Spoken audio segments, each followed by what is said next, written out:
tay bi di sunu réew di am alarba bu jot bu juróom-ñeenti waxtu jotee jàpp fukki waxtu ak ñett yu xaajal fanweeri simili ci nooy nag tey jile dikkati nañu ngir indi leen programme bu am solo digtal leen ko ànd ceeg suñu ay jàngatkat muy ay panélistes waaye itam ànd ci ay gan yu am solo yoo xam ne yàgg ngeen wala namoon ngeen am leen ci plateforme bi tey jile ñoom leen daal di indil dinañ fi waxtaanee nag ponk yu bari ponk yi nga xam ne nag tey nas nañu ko fi bokk nañ ci lu jëm ci wàllu yàlla gi bu ñu waxee yàlla mooy transport waaye bokk na itam lu jëm ci li nga xam ne mooy yoon yi ndax li nga xam ne mooy transport mënul am ci kaw yoon amul loolu itam nañ ci rek daal di waxtaanee waaye niki ni ñu koy defee Eyeafrica TV lépp loo xam ne dañ koy waxtaanee dañuy bëgg di am ñi nga xam ne ñoom ñoo nekk ci wàllu boobu wala ñoo nekk kilifa yi ci wàllu boobu moo tax tey jii am nañ fi gan yu am solo ci kanam dinañ leen nuyu wante ak ñoom su ko defee yéen ñuy seetaan ngeen mën leen di gis suñu panélistes yi ñoom itam ñi ngi fi waaye waxtaan bi ni ki ni leen ko waxee rek ci ponk yi nga xam ne moom la ñu dëxëñ tey bokk na rek ci yoon yi ak tamit li nga xam ne rek mooy dem ak dikk bi ci noonu la ñuy rek daal di sëgg tey waaye dinañ ci rax yeneen yoo xam ne mi ngi ci bu ko ci waxtu bi mayee rek mooy lu jëm ci comment section bi bu ko mayee wu tamit ñu daal di koy lépp ndax xam naa ne tey ponk yi ñu nar a waxtaanee dina doon loo xam ne lu leen soxal la yéen waaye itam dinañ ci sëgg lool Doudou Dia mi ngi fi bokk suñu jàngatkat yi muy suñu panélistes yi ki nga xam ne mooy Abdoulaye Bojang mi ngi fi MC Thiam Junior moom itam mi ngi fi ki nga xam ne mooy Mr Kurang moom it waroon nañoo dàpp ci yoon bi waaye am na it yeneen yitte yoo xam ne ñoo ko gàllankoor ba ñëwut di ko ñaanal jàmm beneen week di ko séntu suñu gan nag tey du kenn kudul Matarr Ceesay di permanent secretary bu bànqaasi nguur gi ñu dénk li nga xam ne mooy yàlla gi ci réew mi maanaam rek permanent secretary ci rek Ministry of Works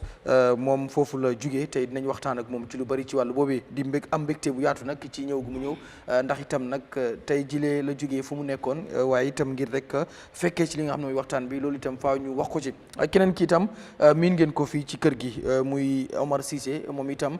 bokk suñu gan doon li nga xam ne rek moo di kii jiite li nga xam ne rek mooy General Transport Union ci réew mi ndax nag bu ñuy waxtaanee transport dawalkat yi ak ñi nga xam ne itam ñoo yor lu jëm itam ci wàllu yàlla bi bu ñu leen amee fii nañ waxtaanee loo xam ne tamit lu am solo la laata may ñëw si sama panéliste yi damay nuyu suñu gan yi ba noppi ndax nag ku am gan ñu ñee la mbaa nga ñette damay njëkkee si suñu gan gile di Matarr Ceesay PS am nañ mbégte bu yaatu tey nga fekk si ñu tey fii ci suñu réew bàyyi la rek nga nuyoo ak ñi nga xam ne ñu ngi ñuy seetaan jamono ji. jërëjëf asalaamaaleykum ñu ngi nuyu sama fellow panéliste di nuyu képp ku ñëw seetaan si sa tur sa santa di la jërëjëfal si programme bi ak si li ñu invité tey pour ñu mën a toog waxtaan si mbiri transport. thank you so much di nuyu tamit suñu beneen gan gi di Omar Ceesay Omar Ceesay ñu ngi lay nuyu di am mbégte itam si foog naa bi mooy sa first time nga ñëw suñu réew. Thank you so much, Mohamed. Thank you, kontaan naa trop. No, this the first time. Okay. waaw yàgg naa fi ñëw nag. ba géej naa fi trop nag. Alright. di nuyu suma broda Doudou Dia. di nuyu suma noonu broda MC Thiam. Mr Bojang suma good partner la. di nuyu suma boss PS. di la nuyu Mohamed di nuyu staff am la ñoo def Eyeafrica TV. seen panel bi sopp naa ko trop. du ma dee raw su ma rawee sax dinaa ut crédit bi si ran ko. Macha Allah. kon kontaan naa trop teewaat fii di waxtaan ak askan bi. thank you so much MC ñu nuyu la rek bàyyi la yow tamit nga nuyoo ko ñi lay seetaan. jërëjëf gar mi xam naa ne moom jëg naa ñëw si programme bu baax. foog naa ne lu ko waral rek mooy xaw a jàppatu. bii bi rek moo taxoon mënu mën a ñëw wala suñu réew. ñu ñoo ko sanca. yes. foog naa ne Omar wax na ko fii. ñëw ne fi ba coow mbiri suñu réew ba soona am nañ fi ay débat yu bari loolu yëpp mooy liggéey réew la rek kenn ku nekk rek da ngaa jàpp kii jàpp fii dafi dee ute yi mun naa nekk ñàkk nekk benn wala gis-gis yi yëpp mooy lu yóbbu réew mi si kanam di nuyu itam suma broda Doudou Dia ak suma oncle tam Mr Bojang di nuyu PS fanaa lii leen soxla si réew mi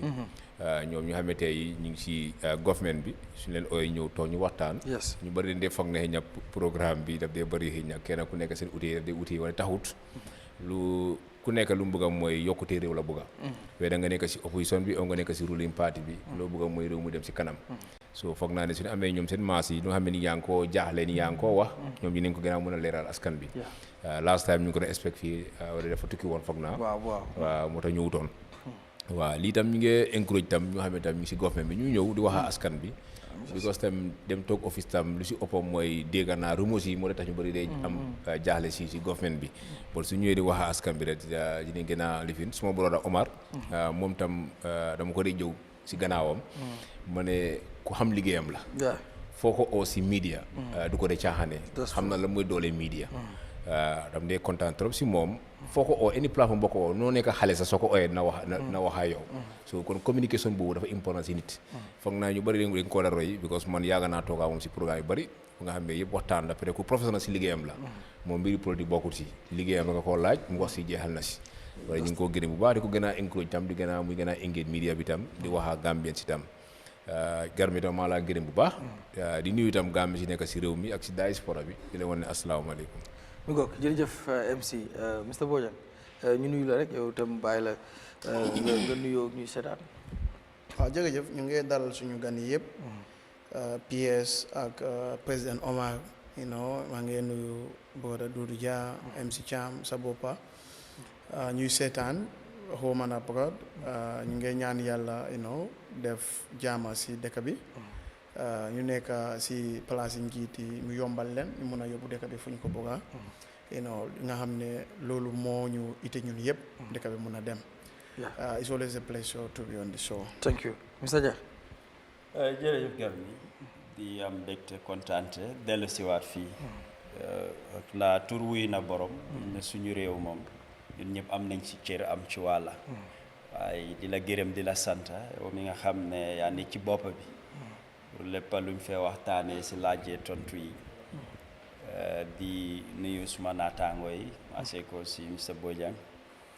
ndaw la waaye taxawaayam ci réew mi umput kenn wala MC Cham moom it keneen la du tey yàgg na di taxaw ci media yi di waxtaan di leeral lu bari waaye tey programme bi nag dafa spécial parce que ñaari Ceesay ñoo fi jàkkaarloo man tam dinaa sant Ceesay ba programme bi jeex ndax marché mën a bokk waaw waaye di ko commencé ci président Omar yàgg na ci waar bi liggéeyam fi mu ko jëlee fi mu ko yóbbu man sant ak ngërëm rek laa am ci moom du tànqamlu du rek ci wàllu transport union waaye nit la nite na am na ite ci ñëpp du léegi-léegi sax man am na yoo xam ne li ma wax wala li moo dégga dina ma kool waxtaan ak man su jaree jaajëfal dina la jaajëfal su fekkee beneen boor la tam dina ko waxtaan ak yow di gërëm pees bu baax di ko sant lu mel nii lañ séentu nit ki boo jiitee rek ñi ci sa gannaaw moo tax nga war a mën a jiite ñu soxla la pour nga ñëw jàngal nit ñi leeral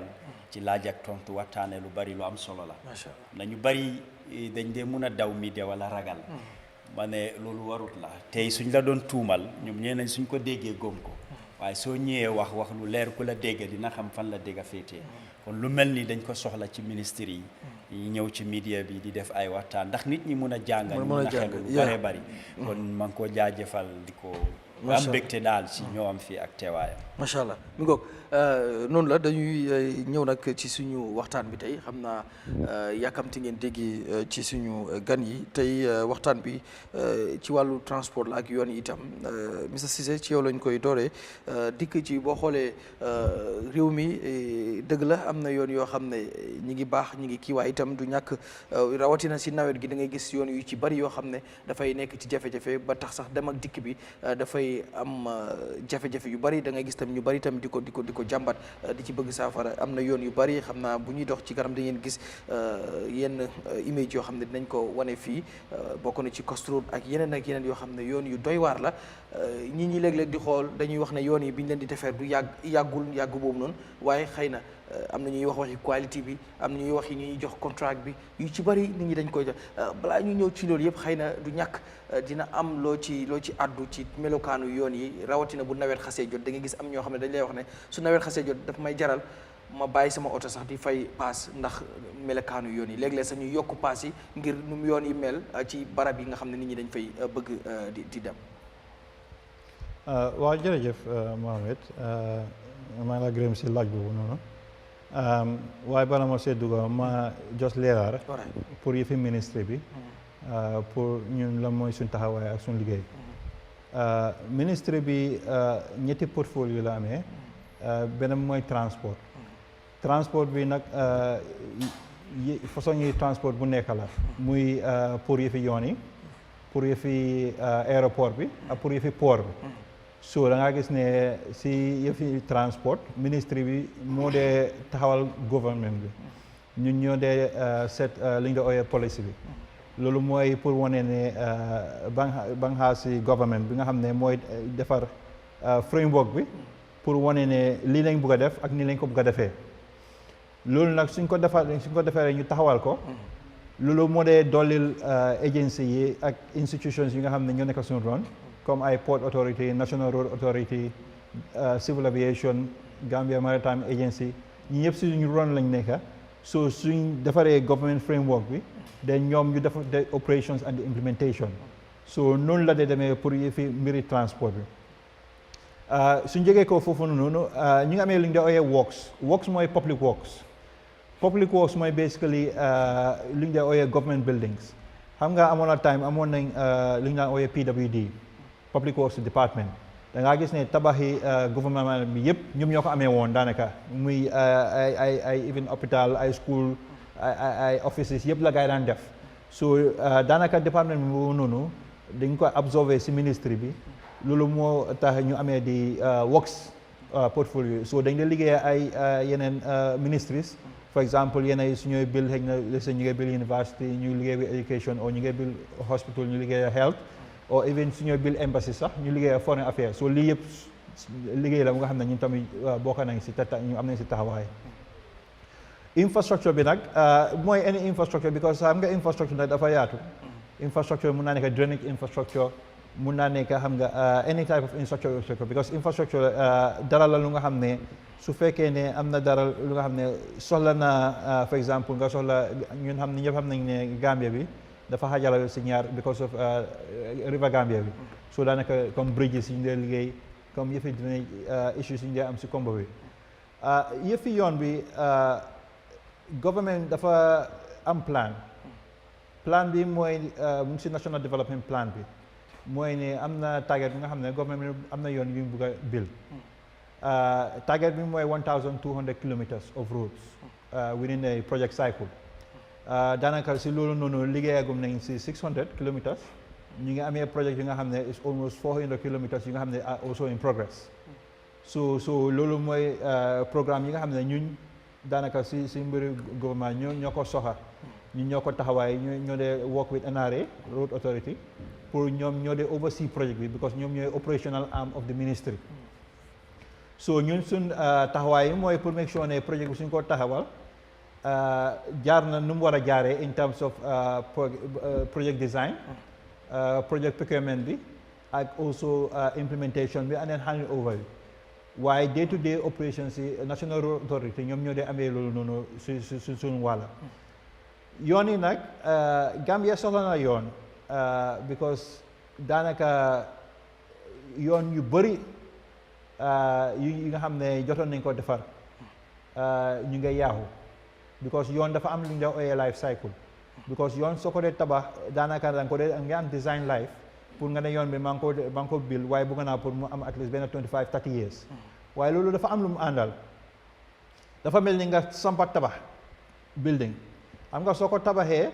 building mun naa dem for 50 years waaye dafa tax ba su fekkee ne let's say peinture bi dafa yaaxu nga peinturaat su raax wi jee ifi ne nga raaxaat su fekkee ne am na fi seena nga defaraat loolu mooy tax mu eega fu mu war a eega yoon tam the same thing la because yoon bi soo ko bildee yoon soo ko dee build ay layers la dee nekka te yoon bi dafa am design life ba pare dafa am design load bu nga xam ne moo dee tax ba ñu defar yoon bi design load bi mooy pour wane ñaata moto lañ foog ne moo war a jaar si yoon bi loolu si ñun as engineer dañ ko dee calculate ba pare ñu also project over the 30 years ñaata moto moo faa jaar ñu defin ko waaye problème bu dee yo sonal mooy ne lu dee gën a yaaxa yoon nekkul moto mooy camion camion moo dee yaaxa yoon because dafa am lu ñu dee ooyee axle load te camion yu bëri especially Africa duñ dee em fu ñu leen war a emal because tubaab bi defar oto bi dafa am limite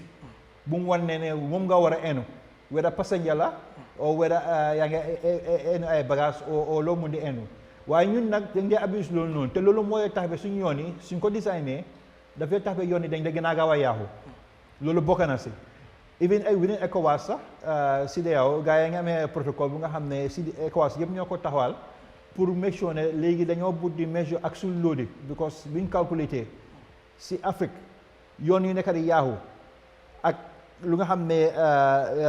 camion yeeg yu ñoo ko nekk di yaaxa bëri na torop so si ñoom seen gis-gis ñu taxawal ak protocole so loolu moo tax ba nga gis ne am na yenn yu ñu amee way bridge mooy yenn place si yoon bi fu nga xam ne dañ dee am pour measure camion yi especially camion yi nga xam ne ñu ngi jël bagage fii di ko yóbbu di ko génne si dëkk bi comme di dem ay Mali ay Guinée Bissau ay Sénégal da ngaa gis ne camion yooyu dañ dee ay bagage yu bëri so loolu noonu daf bokk na si lu dee yaaxal suñu yoon yi leneen beneen bu nga xam ne tam am na solo mooy ne Gambia dëkk la bu nga xam ne dafa flat so topographie Gambia bi dafa flat te ndox soo ko jëlee fa nga jëlee ko fu nga xam ne dafa kawe yóbbu ko fu suufe because ndox gravité moo ko dee dawal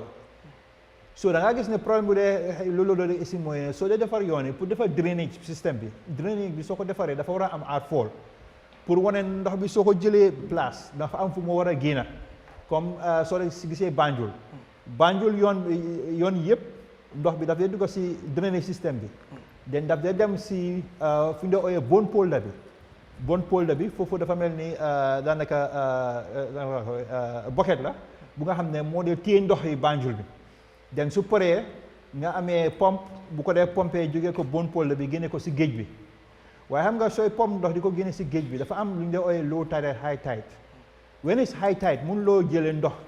fu nga xam ne moo gën a suufee di ko yóbbu fu kawe loolu noonu dafa tax ndox bi dafa ñëwaat so da nga gis ne Gambia because lu mu suufee moo tax ba nga xam ne drainage yoon yu bëri suñ ko bilee du nga mun a am outfall fu nga xam ne mun nañoo connect pour génne ndox bi so da nga gis ne dafa mel ne dañoo bil drain si waaye drain si du dee am fu mu dee connecté so loolu nag lu tax loolu am solo mooy ne ndox bi su amul fu moo dem ndox bi su taxawee dafa yaxa yoon bi si ron loolu bokk na si tam lu nga xam ne daf ñu def sonal torop so da ngaa gis ne am na solo because ñun tamit foog ñu seet comme ndox bi naka lañ koo sàkkalay pexe because gis nga Banjul soo gisee tubaab bi bu ñu ko doon bil ñu defa bon polder bi because xam nañ ne ndox bi yëpp nu ñu ko yóbbu so dañ am pour defa bon polder bi so ñun tamit si komba bi soxla na pour ñu seet place yu nga xam ne dañ fa war a def pour nga xam ne su tawee ndox bi foofu la nekka comme yaa ngi gis yaa ngi wax coastal stream bi daanaka stream bi nekkutoon dara lu nga xam ne ñu ñoo ko defar stream la bu nga xam ne daanaka ndox bi moo decide nag ne fii la war a nekka te yàgg na fa because ndox bi daf day jógee ay Yundum Abuko jaaree Neema génn dem Bakoteh dem fuli naka la saati Manjaay loolu noonu ndox bi noonu la daan jaaree because suñu tawee yëpp ndox bi daf day toog foofu noonu muy génn nanka dem muy génn si géej bi waaye da nga gis ne ñun tamit su ñooy tabax di bloc yoon yi ndox bi loolu tam dafa taxawee ndox bi du am fu moo dem so ndox bi su tawee lu bëri daf dee des si yoon bi su desee si yoon bi tam dafa yaaxa yoon wi so dafa tax ba nga xam ne design life bi ñu def pour yoon bi di nga ko mën a am so ñaar yi am na solo because ñaar yi lu nga xam ne dañ ko war a setaat la because sonal nañu torop te kontaan naa ñu nga amee Omar suñu partenaire la si ministre bi te yàgg nañoo liggéey moom te lii dara la nga xam ne ñu ngi koo xalaataat ñu ngi koy seet policy bi pour seet naka lañ ko mun a gën a taxawaay pour mun a sàkkal pexe some of these problems. dinaa ñëwaat ci yow balaa mooy ñëw suñu parale si ñoom tamit pour ñu daay gis xëy na li nga fi jot a jàll bu ci loolu damay ñëwaat ci Mr Ceesay Omar yow yaa nekk président bu General Transport Union balaa ñuy ñëw tamit yow ndax yow it sa gars yi ñu sikk leen loolu dinañ ci dikk balaa ñuy agsi si foofu ci mbiru yoon because tamit defe naa ne oto mënul daw ci lu dul ci yoon te itam rawat léeg-léeg nga dugg ci benn oto sa gars yi di la complain ne yoon yi baaxut boo gisee ñu yokk paas yi yoon yi ñoo baaxut nangam bokk na ci loo xam ne jafe-jafe la ni ki ni ko client yi di jàmbatee noonu la ko drivers yi di jàmbatee loolu noonu ak kàddu yi nga xam ne tamit permanent secretary yëkkati na ko ci lu jëm ci yenn ci yi nga xam ne moo waral loolu ak tamit effort yi nga xam ne ñoom ñoo ko si def tey yenn kàddu ngay yëkkati ci loolu. jërëjëf Mohamed yoon dafa am solo ñun suñu opération trop because suñu amul good infrastructure pour ñu def transport dafay jafe ñun transport yi it's all about time daf si am solo trop so ñun suñu amee yoon bu bon daf ñu ne yokkal suñu operational cost bi su maintenance cost daf day yokk nu remember di commencer véhicule jëndee nekk business lu operation cost bi fara si profit la nekk di ut nekkoon di liggéey pour ut ñaan dañoo business investment lañu def expect return so loolu daf si am solo lu ma waxoon fii last week laay waxaat man dama foog ne suñ maintenance aspect dafa làkk mooy ne dañoo defar tali lu pièce ba tali dafa am la span ba dafa war a ànd ak maintenance balaa nga fi ñëw sangu nga laal profond nga kotu soo bàyyi sa kawar bu mel noonu doo mën a toog fi nit di seetal la kon loolu daf ko loolu nag Gambia daf day làkk da ngay tal boo xam ne commencé naa yàqu dinañ ko dumóoyu ko ba mu yàq tal bi yëpp ñu ñëw boo ko defar loo xam ne 1000 moo ko war a defar dina nekk mu nekk million moo ko war a defar soo balaa ngay defar foofu fu nga defar ba pare foofu nag commencé naa yàqu soo dama fa ne loolu lapsus la loo xam ne national authority bi ko man waxoon naa ko fi last time the ministry bu ma ko waxee people think I'm just different ministry I'm not working at the government no I'm not a spokesperson of the government mooy ne ministry is policy making ba NRA seen rôle mooy maintenance moo si liggéey NRA duñ dee defar benn yoon. NRA si ron ñan la nekk. non ron ñu ñëpp si ron government la nekk. ok ba government central government moo leen defar yoon yëpp su ma juumee dama la ko ba NRA sa façon mooy de road maintenance moo si liggéey tali bu ñoo déggee lu ma la wax dama ko xam ne. tali yooyu central government ñooy fond road yi NRA seen budget mooy toog maintenance de road and make sure implement aspect but now let's take example yooni Costa Road bi how many years mu ngi yaaxu si ba ba léegi ñu ngi ko seetal ba d'ici ya tax na ñu dëkk côté boobu am nañ gàllankoor pour tukki so now man moo jël na suma moto pour def business bi may dugg si kàmm di génn di damm di toj di nga fa ne dinaa ko def fu Alfayda end of the day even government sax permettre ma pour ma mën a increase suma fee dinaa ko increase pour ma mën a am lu may return so end of the day the end users mooy di communities ñooy fay loolu so moo tax road infrastructure dafa am solo dafa am pièce lu ma fi dafa am solo mooy di vehicle way system man d'accord naa ci I remember in 2016 or 2015 suma juumut waxoon naa ne Gambia daf ko war a am ba government indi nañ ko ba dama fekk ne seen consultation bi dafa desoon mooy ne the initiative baax na trop ba implement aspect dafa des because now soo indee pour moto yi ñu mën a am maximum load si moto yi moo ñu gën a ñun driver ndax soo overloadé sa xel du dal mun ngaa toj pono lu ne doo mën a lekk sax because loolu maa ko expérience am driver la but soo ko deful nag doo si mën a def business bi because soo seetlee sa operational cost bi with the normal load bi that means operational cost is far beyond your operation your total amount so lu la mën a génne foofu mooy nga di ngay def loo xam ne is unlawfully pour nga mën a génn dara moo tax di tuuti need to go together di nga war a considérer moto ba di nga war a considérer di kuy opéré tamit end of the day mu mën a génn dara mu mën a am dara si loolu and most important su loolu amee di operational agency bu nekk di operate as a actual control seen opération war a nekk just nit yi ñëw ñu overload ñu fay rek ñu dem so that means the purpose of the controlling doesn't make any impact so moo tax I keep saying this ministry they war a hold that policy again mooy ne I feel ne balaa ñu ko privatize even government can do this government can do it mooy ne moto bu ñëw su overloadé already yaxla loo ba su continuer ak load bi daal mel ne di impact dina continuer soo collecté revenu bi collecté xaalis bi ba li ngay daw ba léegi daxuloo ko mu ngay continuer so loolu suñ constat la ñun support na ko ba da nga gis ne dëgg mu ngay am ba bénéfice bi des na noonu tey driver boobu amul ci jàmm su toogee si moto sax du lekk xelam du dal because xam na ne lu mu teg moto bi attanu ko ba amul choice so lu ti la ko mën a government ñu considéré ko mooy nan try after loolu ñu implement ko accordingly mooy ne ku overload war sa mën a dem mu offload ko mu dewil normal side mu tal ñu espace mën a yàgga ba number 2 the operational cost also, because we all know the operational cost, more fuel and so on and so forth. Make sure that driver, so you normal load, na make sure that end of the day, more get something normal, you know, come on, you're the business. But so far, why you definitely loi bobu can overload, but still, your operational cost munta cover. All année munta cover operational cost, that means probably you want to give. So, this is our point. I think we discussed with the minister of the New Def. Bungo started Banjul, Finland is not good. Donc protest nanko, discuss with government push go. No still bungo commence still in our forefront. When the lumina the premier arts in Taliban. I remember in those days, so we're going to pass it. It will take you at least minimum of 24 hours. But now some hours now. So soon I do not go to the back for you the loan. But therefore under consultation and work together and make rendition. But tell me one mom, Buginko, Nunya and PS movie momoy admission, permanent secretary, for new work, at least you only yahu,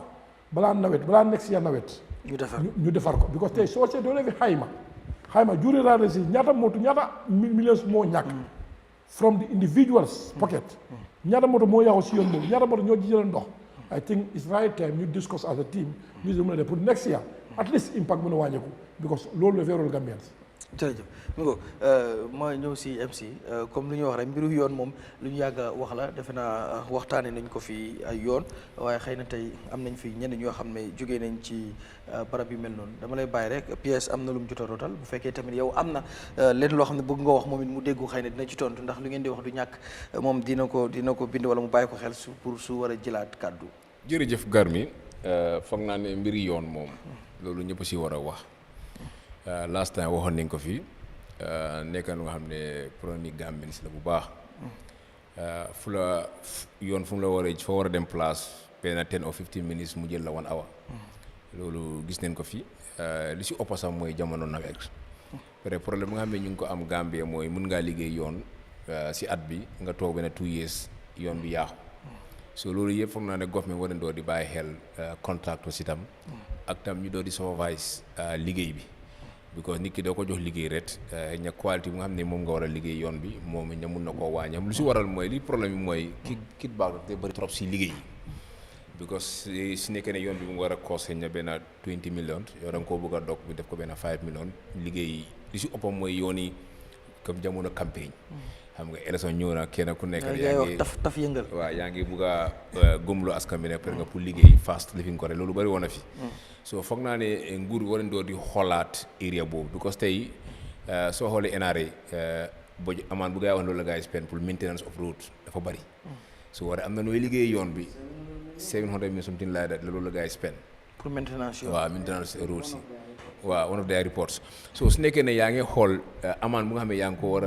ngi ko am pour maintenance of the roads foog naa soo liggéeyee yoon yi li am na nu koo liggéeyee dina yàgg because tey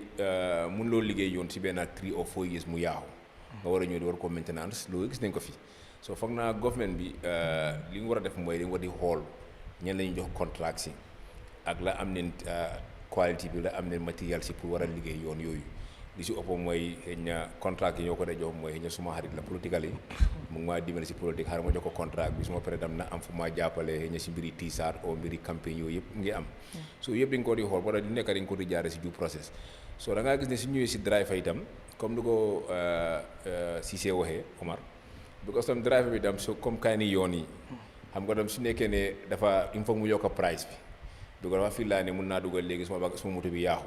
so fu ñu jàngal liggéey yoon yi nga xam ne yow sax war nañ ko mën a contrôle ñen nga war a eb ak amaan boo war a eb tam ak ñen nga war a wàññi so da nga war a contrôle su nekkee yoon yi baaxul ñun tam da ngaa gis ne dañu bugg di cut price dañu dem ne lii ngay fay fii $10 nga fay benn $10 so bala nga egg sa kër di nga fay woon $100 lu nga xam ne loolu lu la war a cost du romb $50 so loolu ñu ngi ko gis fii so foog naa ne dem na ñëw yëpp mooy government bi ñoo war a xoolaat naka la war a liggéey yoon because yoon dafa bokk si nit tey mun nga am emergency nit ki feebar nga war koo dawal lapitaan yoon yi baaxul bala mu àggas lapitaan yi mu fa ñàkk bakkanam yooyu ñu ngi koo gis fii liggéeykaay itam di same thing soo war a dem liggéey by 8 o'clock nga dem liggéey by 10 o'clock so yu bëri time bi dem na so foog naa yooyu yëpp yoon dafa bokkal nga xam ne si nit la bokk so nguur bi tam dañ ko waruñ koo caaxaane bu nga ko def comme yooni politics yoon time jot na rek nga ñëw tuur xeer bu xooxa tuur diw rek ne waa yoon baa ngi nii so am na yoon yoo xam ba léegi ñu ngi ko door ba léegi jeexagut so am na yoon xam ne sa per na sax bu mu peree sax bu mu ko ibee mu ngi door di yaaxu yooyu gis nañ ko fi waaw boo ko ibi sax yaa ngi gis ne yoon yi sax peragut bu ko da nga ko ibi bi ko sa politics so yëpp tam war nañ door di ko xoolaat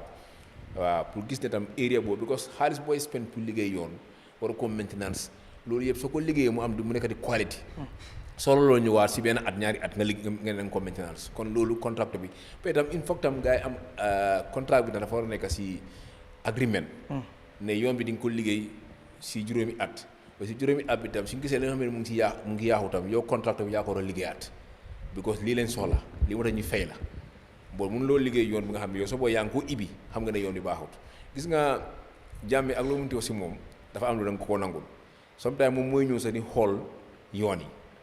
ne lii nanguwuma ko borom ngeen def loolu am si waaw non xam nga tey du mbiri politique waaw understand nga waaye cooy fora tey moom dañu gën a waxtaan nga xam ne waaw moo tax ñu indi sax waaw so waaw wala su nekkee ne vraiment xam nga su nekkoon mbiri politique la mun naa si wax lu bëri wala dama bëgg tey ñu waxtaan bi ne waxtaan nga xam ne kenn ku nekk dina si jànga di nga xam lan mooy bëgg tey lu ñu waxtaan ñëpp si njëriñoo yoon bu baax wéda yaa ngi si opposition bi di nga jaar si yoon bi wéda yaa ngi si ruling party bi si yoon bi ngay jaar soo kon yoon moom nekk ñëpp si ité la war a nekk pour ñu am yoon yi baax ñu mu war a amee mooy il faut que nguur bi taxaw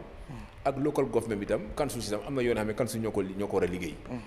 fi rôle si yëpp loolu on a council si la so yooyu itam ñun tam war ne mën a buñ xool ne waa yoon yi koñ la rek ñu fara ko diine dañ ko war a liggéey yoon nga xam ne dafa yàgg waaw loolu mooy digga despite maa ngi liggéey si council bi waaye taxul tam council bi tam da war door bu ko soo xoolee kenn si tam doon nañ door di liggéey ay yoon saa yi ni contrat yi soo yooyu dafa war a am si council si yëpp ñu gis na tam yoon yi baax war naa mën a am si askan bi alright Mr Bojang waaw jërëjëf yoon moom soxla ñëpp la te man li ma gëm mooy dëkk bi bokk na si lu tax demut because of suñu transport system bi moo bon transport is a multiplier effect bu bàyyee lu mooy jug moo dee bari it's amazing how many people get job from transport amazing am na ñu nga xam ne seen school sax langa oto moo leen fayal am na ñuy so look at it from this perspective apparente driver bi posaman bi police bi si boppam dépense foofu la day jógee so waaye nag ñun dañ ko caaxaanee de dañu waxante dëgg dañ ko caaxaanee we see it as a very normal thing pour dëkk bi dem serious thinking serious effort has to be put into transport as well because dëkk bi su amul transport infrastructure bu correct dafay lekk te du asi te dafay affect all the other sectors of the economy moo tax mu ngi lay wax ku jënd van 400 350 375 nga ne kooku muy dem si ñomo yoon yi nii everyday garage nga ne du dog waaw dëgg la waaw su ñëwee waaw nit na waa at the end of the day foog lu mu dugal mu jéene ko so du mun a daw si yoon bu nga xam ne su wàccee foog mu dem garage jëndal laam jëndal lii jëndal naa it doesn't make sense and we don't have anyone to blame except the departments that are responsible including the chief department Ministry of Works, Transport, Infrastructure and whatnot because man dama gëm ne plan bu ñooy am should be futuristic te ñu ngi waa yoon yu baax ñun kay kan la ñoo am train kan la train di daw yooni Costa Road xanaa loolu yëpp nekkul si lu nga xam ne ñu ngi koy xalaat Sénégal bi ñu ngi koy wax waaye right now Sénégal ñu ngi follow campaign yi National Assembly members yu nga xam ne they are even advocating how they would run this Sénégal bridge down by using river transport now mu jëmee Sénégal it's easier for them all those are things that politicians in Senegal are looking at xam nga ñun dañ ko gisee as a big asset Senegalese are working, politicians are working in Senegal to see how they render this asset an elephant project. Because they are of the argument in the side of river transport, there probably would be a viable option. It's in the works, not really finalized, but these are opinions by politicians ñu nga xam ne ñu ngi xalaat how do they make sure that happens so yii yëpp bokk na si li nga xam ne war ngeen ko séntu as a ministry woo ma séntu leen ko no waxtaan la rek because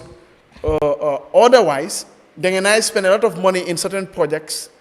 5 years politicians in another country border country ñu ñëw ak leneen li nga xam ne li ngeen war a am si fii doo leen ko mun a am parce que ñoo day gën a use foofu noonu waaye they have an alternative this is why ma ngi doon wax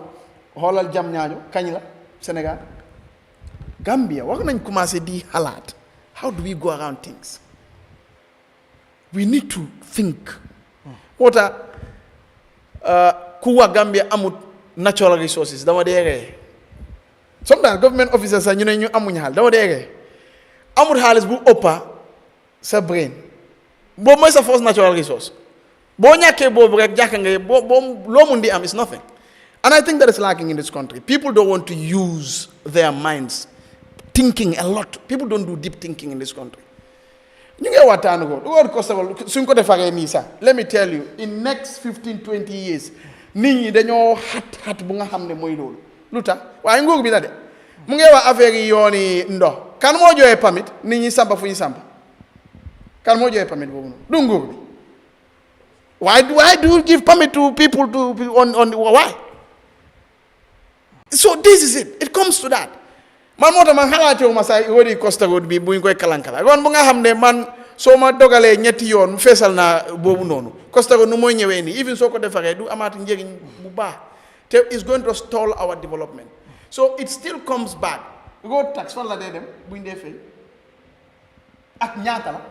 ministre bi mun nañu wax même PS mun nañu wax ñaata lañ dee am si road tax it may not be purely his domain but I think it's transport related so all these checks and balances have to be there Kilumwa is a good thing and it's the right thing okay overload na wéyal nga fay nangam why that damage is still continuing it doesn't make sense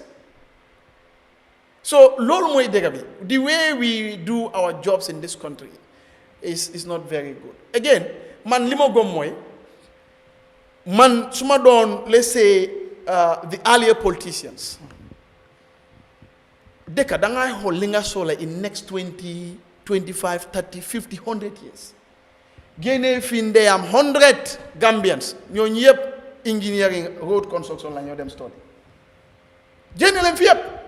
human resource the human capital has to be there train leen ñëpp su ñëwaatee keneen mu nekk become area council keneen KMC grade yi demal jënd grade ak lu ne some of these projects you do it yourself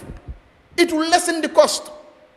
waaye anytime foog nga negotiate ak compagnie nga am sa check back foofu noonu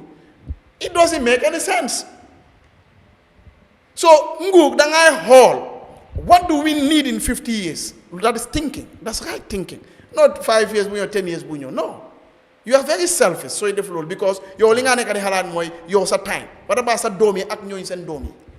so government should do a lot of thinking a lot of investment da ngay gis ne xaalis buy jéena sax for example World Bank jox la 200 million pour road construction loolu yëpp dafay delluwaat China India wala leneen because yow sa dëkk bi amuloo benn contracteur ku mun loolu woon wala yow sa planning department Ministry of Works sax engineer yu fa nekk sax mënuñoo xam ne road bi nii la si paper waaw waaye come to the field mënuñ na ko def so this is what we need to do da ngaa gis ne suñu defar yoon yi dafay gën a yomb si ñun let's invest ni ñuy dem jànga ñëw ñu jënd bagage roads yu nga xam ne yooyu noonu suñu engineer si ñu ngi fi mun nañ ko defar government alone can do it it's cheaper for us it's sustainable it's effective waaye mënuñoo dëkk si jël nit ñi loolu bokk na si because boo jëlee nit nga am contract nga xam ne loan la wala grant let's say it's a loan da nga ko war a pay in 10 years time yow nga defar yoon bi nga jaxal ko in 3 years or 5 years time beneen yoon yaa xaat foog nga dem négocier beneen contract balaa nga koy am kañ la so that moo tax maintenance ba si boppam sax du dee mun a am so we have to rethink how we go around these things. Thank you. Yes, Mr. Jah. jërëjëf Garmi lu am solo la yaakaar naa nañ xool ministry bi Ministry of Transport lañu wax Works and Infrastructure transport nag système la boo xam ne dëkk buñ la ne rek am na jëm kanam développe na seetal transport système am su amee jafe-jafe su doxut rek daanaka gisuma benn secteur boo xam ne dina mën a effectif parce que transport ñëpp a ko soxla tey suñu waxee agriculture dafa soxla transport security soxla na ko health soxla na ko energy soxla na ko ministry yëpp dañ soxla transport waaw ñun private public ñoo xam ne ñoo amee ay waruwaay ñëpp dañ soxla transport kon transport dañ ko war a fulal parce que mooy jokkale fi nga bugg a dem kii ñëw soxla bépp soxla ak ité boo am surtout soo ko yaakamtee te yoon baaxut foofu nga dee amee foofu nga dee mën a gis jafe-jafe yi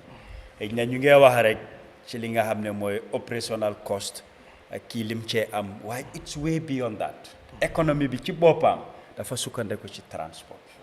waaw moo xam land la wala sea la wala air yëpp on the transportation la et loolu mooy mun a yóbbu dëkk ñun jafe-jafe bu njëkk a am mooy ne benn ne yoon yi dafa xat wala dangaa ne dañ sampa si kaw yoon yi benn la ci ñaari parce que soo xoolee suñ tali yi ni mel dafa desee yaatu in a sense bi nga xam ne yoon yi ñoo sampa dem na bi nga xam ne ñëpp dañ bokka yoon bi li ma min ci loolu moto bi foofu la moo daw rider bi foofu la moo daw cycle fa la moo daw saret bi fa la moo daw nit ñi fa la ñoo dox ak tànka loolu ci boppam du safety waaw waroon na ñoo mun a xaajale tey footpath yi ñoo créé sax nit ñi dañoo ñëw teg fa table di fa jaay forcé la nga raam pour dox ci li nga xam ne mooy trafic bi surtout ñun highway yi ñu am dañ ko war a bàyyi xel torop te police bi yaakaar naa war na ci jël jéego mooy saret yi fas ak mbaam ñuy daw ci highway loolu lu ñu war a seetaat la te war nañ koo tere ngir borom saret bi amul signal borom saret bi amul break borom saret bi loo xam ne mooy traffic rules and regulations fooguma qualify na sax pour mu war a daw ci li nga xam ne highway la yooni suufi yooni gannaaw yi nag loolu leneen la lu ñu war a seetaat la bu baax a baax ñu xool ko because yëpp onda transport la bajkaay ñoo isi nii bokkoon naa jotaay ak ki nga xam ne mooy Omar Ceesay daf ci wax ne waruñoo daw as public transport parce que ñun suñ luwaa bajkaay yi dañ leen register as motorcycle and motorcycle warut a nekk ay public transport waxoon nañ ko fi police bi stopoon nañ leen ne dinañ ko réguler waaye bàyyi nañ leen ñuy daw te dara génnut ci te loolu dafa nekk di affect transport union wala even suñ transport system client yi tamit bëgg nañ mu daw waaw waruñoo seet lu client bi bugga wala lu ko ne waaye ma dellu ci wàllu yoon PS wax na fi lu am solo ñun ñaari jafe-jafe lañ am mooy ne yoon yi dafa suufee en suufee bu mu suufee dañ war a focus si drainage system yu baax yooyu mooy tax ndox bi su baree sax dina am fu mu jaar dinañ ko war a mun a lijjante parce que soo ekkatee yoon bi li xew mooy su wàccee si kër yi la dem yoon bi kër yi ñoo ko sees te su dee ekkati nga yoon bi pour bu mun a am ndox yoon bi yàgga beneen problème booy créer mooy kër yi ñooy ñëw fuloot léegi su fekkee ne tam ne level na drainage système bi li ñu soxla amuñ ko ndox bi di taxaw tali bi lifespan bu mu war a mun a am munu koo am en yoon su baaxul even moto lifespan bu mu war a am munu koo am kon ñàkk a am transport système bu baax li moo lor dina lor kër yi dina lor borom moto bi dina lor yoon bi dina tardel économie bi li moo jur dafa bari moo tax ma ne dañ ci war a focus seetaat ko en am na lim fi lim li nga xam ne soo xoolee highway bi fii ba mel ni dafa xaaj ñaar soo ñëwee ci boor bii moo tane ci loo xam ne si wàllu drainage ak bridge mu ngi ko doon lim fii di ko compter tey ndox bu bari jógee ci coastal road bi su wàccee fi moo ñëw mooy Bundung boo xool nele si biir bridge mu ngi fa su génnee foofu fan la connect daf laa yóbbu dem Bakote su génnee Bakote dem na Manjaay moo wàcca dem Kootu si stream bi moo wax waaye foofu su ndox bare sa dafa fuloot ba police dañ fa dee mun a taxaw pour moto yi buñ fa jaar man wax naa ko yooni yoon foofu war nañ koo mun a saakal pexe sampal ko daam boo xam ne daam bari na façon waaye boo xam ne luy mun a xëcca ndox la ndox bi mu filta ko mu nekk ndox bu set mu war a delluwaat ci kër yi loolu dina wàññi flooding bi tey soo xoolee beneen boor bi ay Fajikunda dem Ibo Town ak li ci biir xëj na fu géej am sayti jips la ne le wàcca waaye ñaata birij nga fa mun a compter bariwul moo tax foofu ñoo dee gën a soona ci ndox mu taa ndox nag su yàggee di taa palaas li moo def suuf bi ci boppam dina dem ba soppeeku dafa doon suufi faro parce que lu tax always mu ngay am ndox tooy boobu dina isi ay coppite ci loolu kon liñ mun a wax mooy liggéey bu rëy la boo xam ne ministry bi daf ci am cër ñëw ci wàllu NRA man gëm naa ne suñ defee seen liggéey nu mu waree si wàllu human resource ñu bari dinañ ci mun a am employment suy nekk part time sax tey biri ji ñoo contenu yëpp soo fa demee ndax dañ ko dee clean ndax dañ koo setal ñu fa fekk ay tànki karkar maanaam li fa nekk ci tilim dafa tax sa ndox fu mu war a jaar daf ko kal te wax na ne sampa ci yooni ndox loolu lu ñu war a réguler la ñu ko def ñu lijjante leen waaye drainage système bi tam suñ ko dut setal li ci ëpp fii dañoo xaar ba nga xam ne nawet bi jot na ñu commencé gas gota yi di ko xay di def lu bari waaye biri ji ma ngi la wax ne lu ci ëppa bari na loo xam ne lu ñëw dafaa ñëw càng fa ndox bi di stock kon liggéey bi wala fànna yum laaj dafa bari torop te yépp lu ñu war a seetaat la fi nit ñi di jaar nga ñëw ci drainage système nga ñëw ci biri ji lii yëpp dafa mun a tax transport bi mu war a mun a yomba waaye soo fi defaree yoon bu baax tam amul good drainage biri jeeg yëpp ñu ngi fata su tawee ndox bi du am fu mu jaar en su boobaa dafa isi yaaxu yaakaar naa Omar tam wax na ko fii nga sampatali lifestyle bu mu war a am xam nga ko waaye nga gis pax fu toj doo ko laal noonu mooy lekku di gën a yokku comme li mu wax rek li nga waroon a spend $1,000 dina dem ba fi moo toll da nga see dugal ay millions te soo xoolee suñ tali itam site si am na tali yu bari siiluñ ko li ñoo wax ci torog wala moto yu diis yi su ñoo wàcca di paag wàcca di éeg daf koo toj boobu tam dafa lekku ba éeg loolu ci ndox bi ñëwee ba mu tooy yu bari dafa commencé di create erosion so ñun mun naa wax ne defar mun nañ ko waaye maintenance ak sàmmaliñ am ba saytu ko nga gis ne fii su tojee lu tuuti nga defar ko mu gën a mun a baax loolu am na jafe-jafe te li mu wax rek NRA dañ ci am cër bu mag foog naa ne ministry bi war naa gisee ak NRA ñu toog naka la ñu gën a stratégiser ci bunta yooyu ci fànna yooyu pour ñoom tam ñu gën a xarañ ci li nga xam ne mooy road maintenance bu ñu war a def. Ingo monsieur Ceesay balaa ñuy laajaat beneen question du ñàkk xëy na paralysé yi ñu jot a gaaral du ñàkk bëgg nga ci dikkaat balaa ñu lay laajaat leneen. waaw just pour wax jërëjëf pour panélistes yi ku nekk sa xalaat ak ni nga ko share dégg naa bu baax ñoom ñëpp la ñu wax te bëgg naa see tontu tuuti because xam nga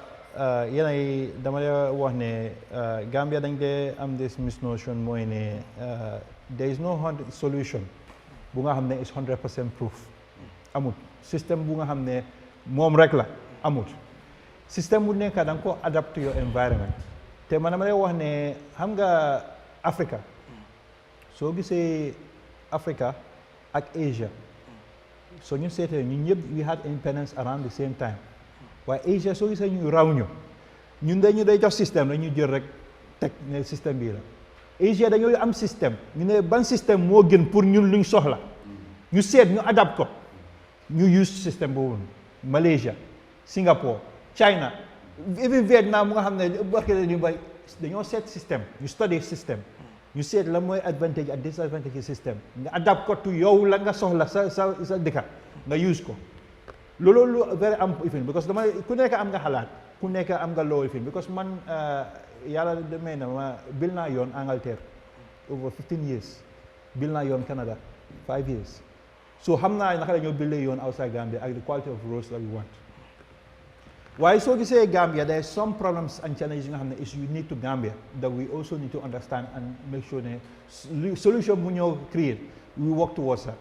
gis nga yoon comme ni ko gars yi waxee dafa am solo waaye yoon am nga nit da nga daan coowee yoon waaw la moo tax ñu ngi spend too much xaalis si yoon waaye foog naa ne am nañu ko fi lim gis nga yoon catalyst la for any developing country pour nga develop yoon mooy tax nga mën a dem school yoon mooy tax nga dem hôpital yoon mooy tax nga dem liggéey yoon mooy tax nga dem si marché bi yoon mooy tax nga dem si sa femme bi yoon is a catalyst even Europe su gars yi demee ba seen économie bi soona amaatuñ lu ñoo la fin Covid bi recession bi xaalis suñ ko dee defee quantitative easing Europe print xaalis di ko dugal si yoon America dañoo print xaalis di ko dugal si yoon infrastructure why because dafay nekk catalyst moo xam ne dafa create employment dafa create nga Gambia there is something nga xam ne we don't sometimes look at what is the important the substances gis nga in economics dafa am lu nga ooyee productivity mooy comme li nga ko waxee su fekkee ne yàlla yaa ngi nekkoon bourse bi yow yaa ngi jógee bourse bi di dem laisser liggéey Banjul time boobu xëy na la lay jël 2 hours léegi highway bi pare na xëy na la jël benn half an hour 45 minutes that additional 1 hour 15 minutes is time bu nga xam ne mu nga ko jël nga dugal ko si leneen mu nga xam ne daf laa make more productive whether si liggéey la or sa kër bi la or whatever it is loolu noonu yoon moo ko dee def and having efficient roads makes economy more productive. For example, when you look at the transport sector, so you say you have this issue of transport defense. So if you are taxi driver, you have to Birgama, then Westfield, you have half an hour or 45 minutes. Why would you have 2 hours? Lolo means you are not productive. Because you lower the 45 minutes, you have 2 hours. And you're burning more. Then you burn more fuel, you spend more time. Lolo is time that you have. Lolo so can multiply every day, every week, every month. It's a lot of time that you are losing. So they create this issue of inefficient way of working. So you end up they help to solve some of these problems. Why there are some things that are unique in our situation, and I always say this. Gambia, I'm not problem because Gambia is one of the most densely urbanized countries in Africa. 80% of Gambian population live within a 25-kilometer radius. Gambia society population, West Coast, most of the population is here. Lolo Gambia is the worst in West Africa, in Africa. So on the data. The problem that creates is it put pressure on land because problem is I'll give you a thing. You battle hardening. Battle hardening if I'm on right of way, 40 meters each on either side. 40 meters no. Yes, encroachment. Encroachment mooy lan mooy ñun because ma ne wax ne su ñu waxee nguur is not nit ku taxawee fële nguur mooy ñun ñooy nguur ñun ñëpp because ku nekk am nga loo mun a def lu nga xam ne mooy defar réew yi o mooy yaxar réew yi su fekkee ne yow jënd nga kër sa kër war am fii ëllëg nga jël nga extend sa kër bi dem fële loolu noonu nguur bi la wala yow la nit ki ñun we have a responsibility nga li déjà things yu nga xam ne ñun tamit we have to do self reflection bu ñu doon build battle hardened bi it was supposed to be 40 meters on either side. Why don't we do assessment? The amount of demolition we had to do. And the same people you la want to build a yon bi. You la want to build last smoker bi. How yon before you go build? Siko asamansi wala la. No, but they want to dig because we have to speak the truth. And that's how we had to compromise to build it at 30 meters on either side. Because people that did not respect the right of way. Yes, there are some things that government can do in terms of enforcement. There's no country who have the enforcement, 100% enforcement. Do they demand no? You know what I respect why. Then su fekkee ne am na ñu nga xam ne loi yi de contravenir loi bi dal seen kaw. Waaye su fekkee ne ñun ñëpp respecting loi bi loi bi mënut a dal ñu ñëpp suñ kaw. It's not possible. Amul benn dëkk bu loolu di am. So ñun as people ñoo war a respect some of these things. Because trying to build a yon, I mean, some of the issues that you talked about the challenges we are having. Ñun build nañ yoon Lamin Koto Passamas 120 kilometers Hakalaan bi 87 kilometers yaa ngi understand yoon bi jógee Basse dem Fatoto dem Koyna a lot of these roads Saba Sanyal Ngel Sayal boobu tam build nañ ko so you build road in rural areas the challenges are few and it's easier to build it in urban area for example 50 kilometers bi ak even this battle hardy su ma la nee battle hardy for example we had to spend almost $7 million trying to relocate services. $7 million. Lo ñata dalasi la lolu muta bil benen yoon. On top of that nga den spend another $300 million pour pay compensation. Lolu mu yobbi la benen yoon. So this is all things that are going into things you know it could have been prevented if we all did the right thing and respect the rules and the laws. The laws are very clear. So these are things you can have. It makes things very difficult and challenging for us to build roads, especially Sibir Kombe and in the urban area. So no challenge la buga hamna ñun because you only happening and we know about it. Why you only put yatal ko? Because I'll give you an example, and sometimes this is where should they compare. We have to be fair. You make sure that you compare everything across the board. Senegal, buga don't build auto payage. The amount of people they had to resettle. Berina. ñun suñ bëggoon a def loolu noonu for example tey bu ñu doon build battle hardened Gambians yuy jooy ak coow bi dafa bëri fii du dem and compromises had to be made yaa ngi understand gis nga foofu auto péage bi tam soo ko seetloo auto péage bi it's a highway by the fact ne auto péage bi nit munta jàll si highway bi because yoon bi yëpp lañ fence and only in certain areas la gars yi allow pour nit yi fu ñu mën a jàll yaa ngi understand te yoon bi defar nañ ko and we had to make certain areas because normally so they build highway dafa am lu ñu def ay express lanes ak collector lanes express lanes yi mooy lu ñu defar right now express lanes yi dañ war a minimize junction yi even America soo fa demee sax nekkul ne soo bilee highway junction bu nekk nga connect mu ngaa dem ñaar ñetti even 5 junction doo mun a connect yaa ngi understand then loolee def mooy si sites yi which is one of the things moo tax ñu fi su ñuy wax for example Matarr had been paregut we are starting phase 3 phase 3 mooy lu ñu ooyee collector roads or service roads mooy loolu mooy connect si sites yi and the businesses and the junctions yaa ngi understand and loolu noonu dafa help to take away traffic from the highway but dafa also make sure that the businesses and the commercial entities are also serviced yaa ngi understand so these are all things you nga xam ne ñu ngi ko lifi in terms of standard because one of the things I always say is ne as a ministry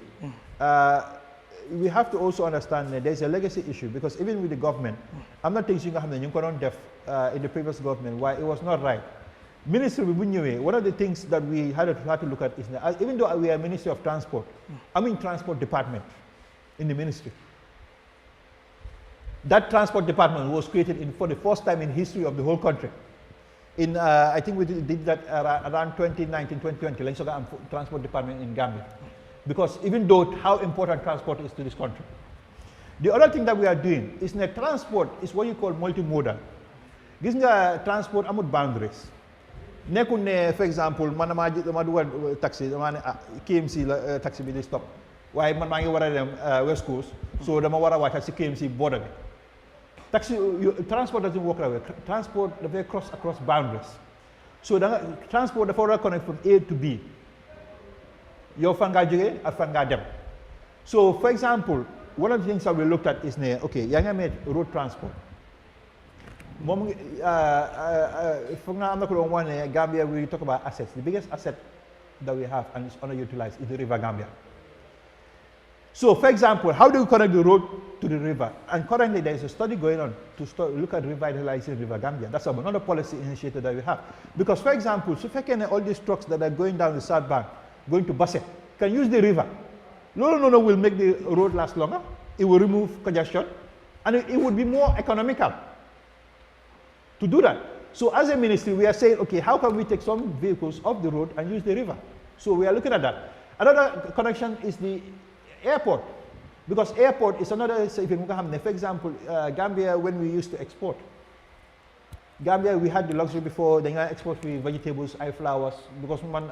I used to live in Abuko. All that you put it on a plane, within 6 hours, 7 hours, you are in Europe. So you are able to supply a market. Lolo is very important to agriculture. And the time of Jawara used to happen here. You understand? We have lost that edge. So we have to regain that edge. Because, yes, Senegal will always try and look at and see in terms of transport what they can do. But hunger transport is just logistics.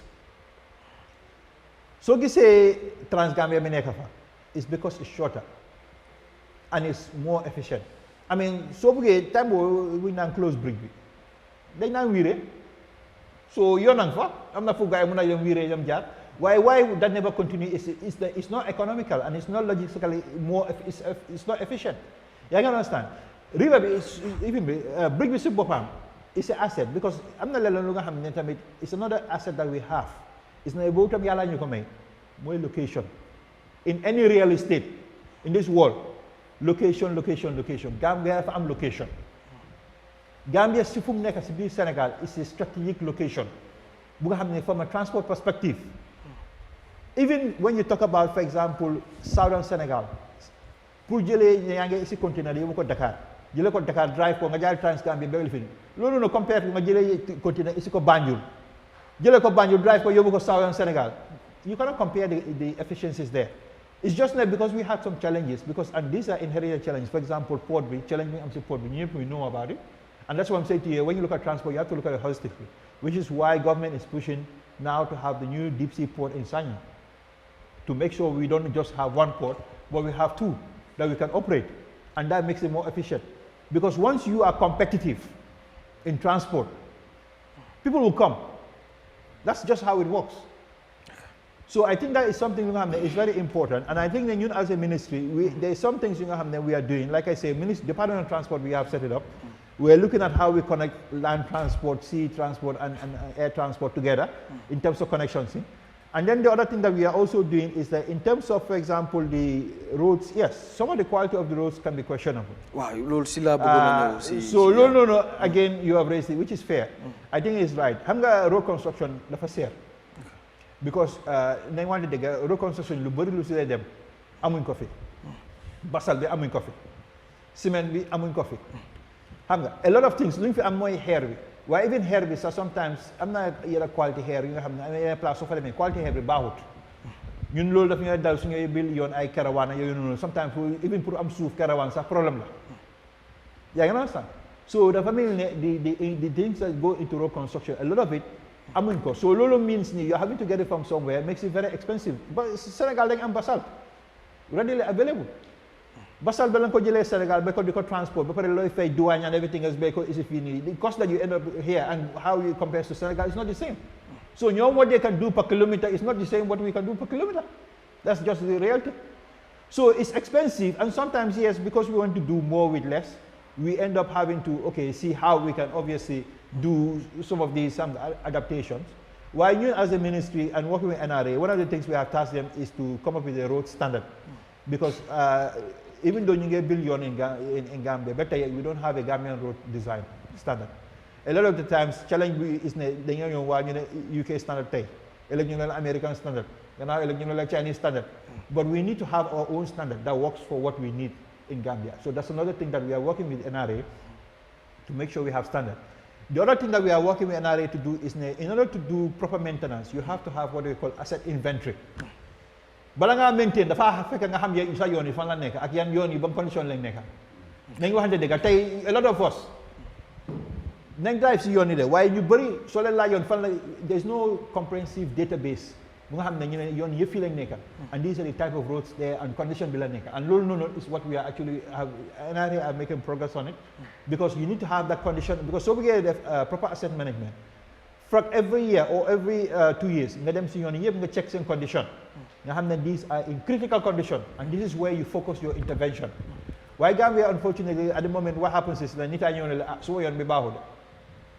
nga dem nga sauver ko nga defar ko keneen ko but this yow nga lii is systematic because these things are things yu nga xam ne it's something nga xam ne we all have to acknowledge where the challenges are and we work towards it because man lu ma wax mooy ne in some countries it's easy where you can have a system bu nga xam ne sa yoon bi baaxul technology allows you to report condition and using that information and that data you can focus your intervention. You understand? Because infrastructure like I say cycle and some of these things for example a lot of the infrastructure that was built for a long time was not maintained which means they're now coming towards the end of their life cycle and it needs to be renewed. So this is things for example I'll give you an example when you look at the small bridges that we have in the Kobo area. Kotu Bridge la, Manjai Bridge la, Cape Point Bridge la. All these bridges, when you look at them, they've been there for a long time, and they're now coming to the end of their lives. So these are all things that we have to look at. So there's a lot that needs to be done, but like I say, I think that it takes government working together to look at how we can obviously improve and be more efficient. But I think the citizenry also need to look at it and see how they can support. Because, for example, we are all evident to this. You will look at the Battle Harden Highway. We spend millions of dollars on this road. Why somebody speeding, hit a lighting column. A lighting column costing you what? $55,000? Sometimes these are assets you have to be. We have to take care. It belongs to all of us.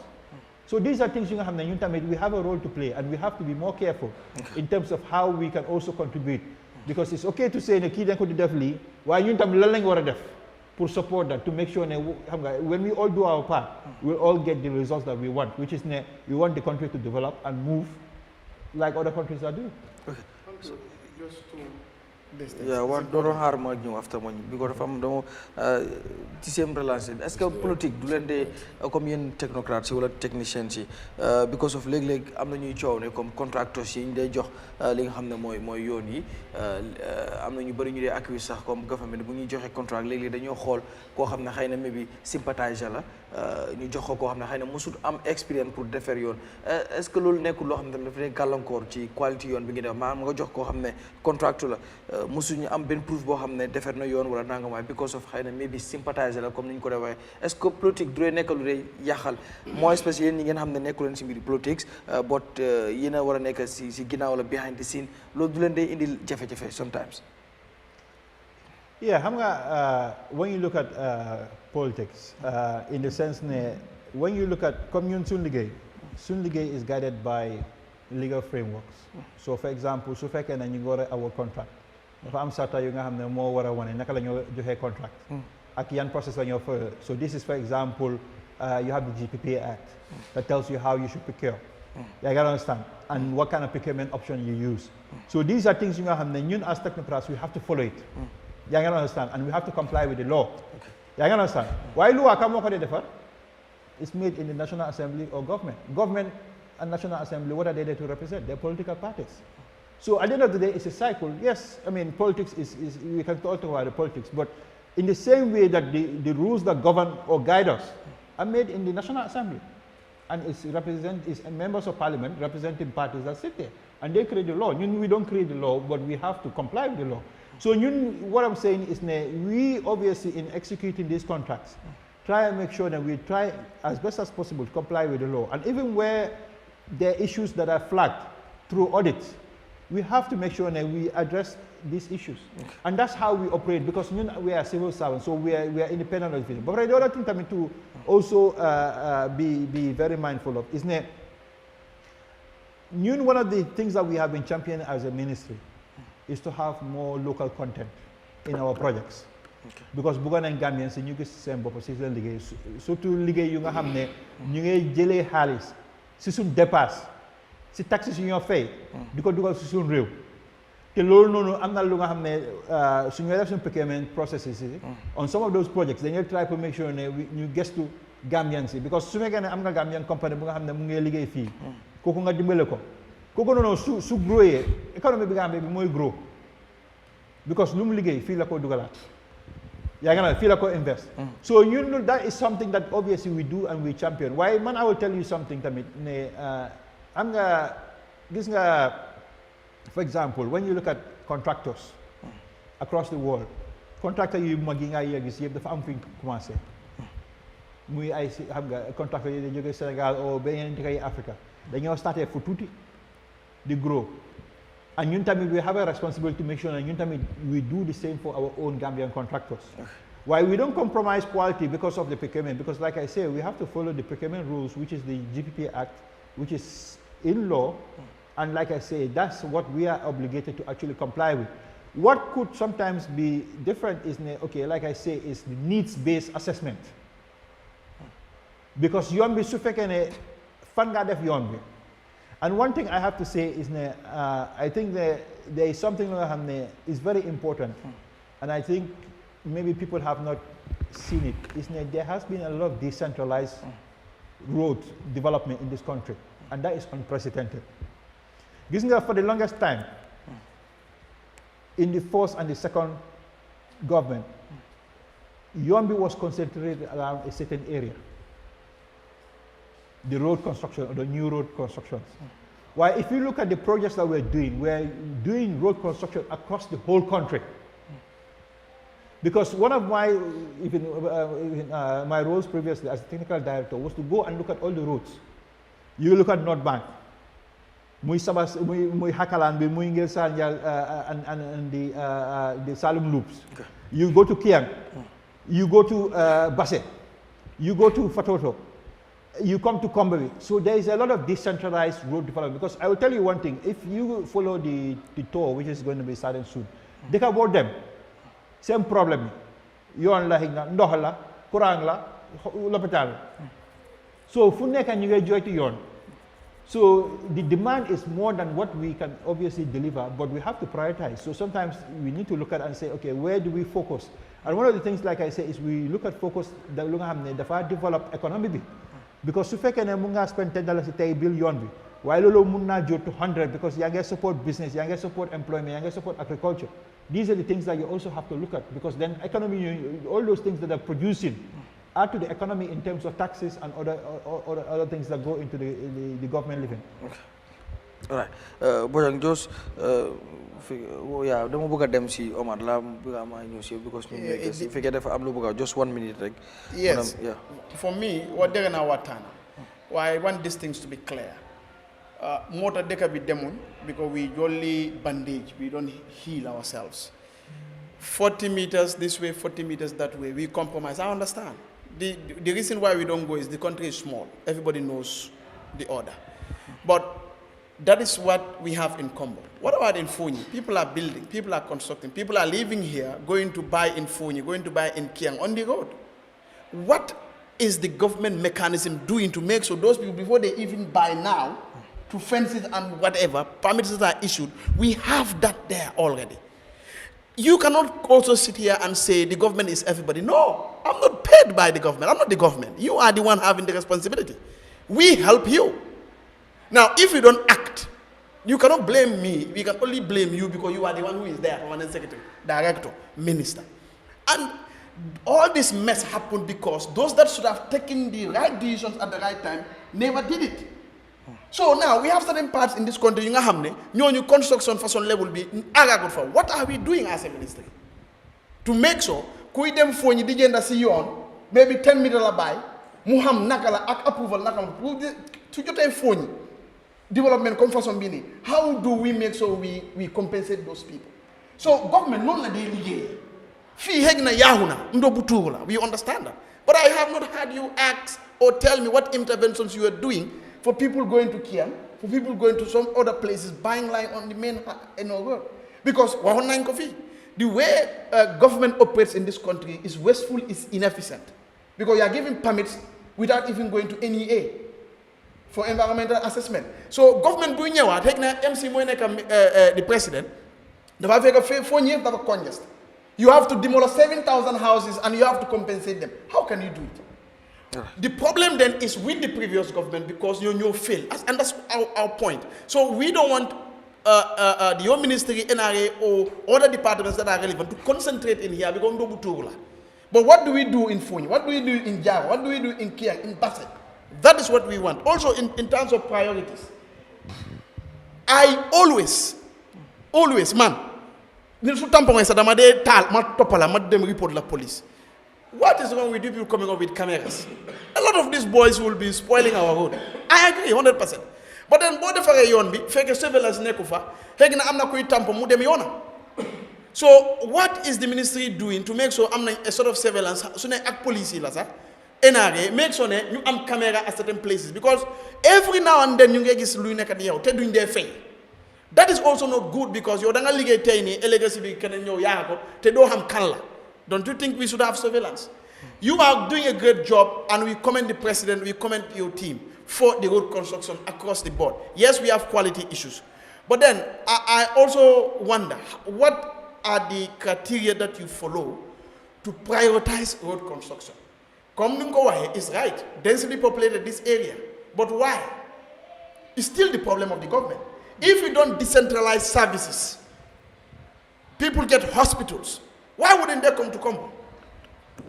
So this is what the government is a holistic thing, a holistic approach. If you want to prevent people from coming to Combo, they must be able to have surgery in Biam.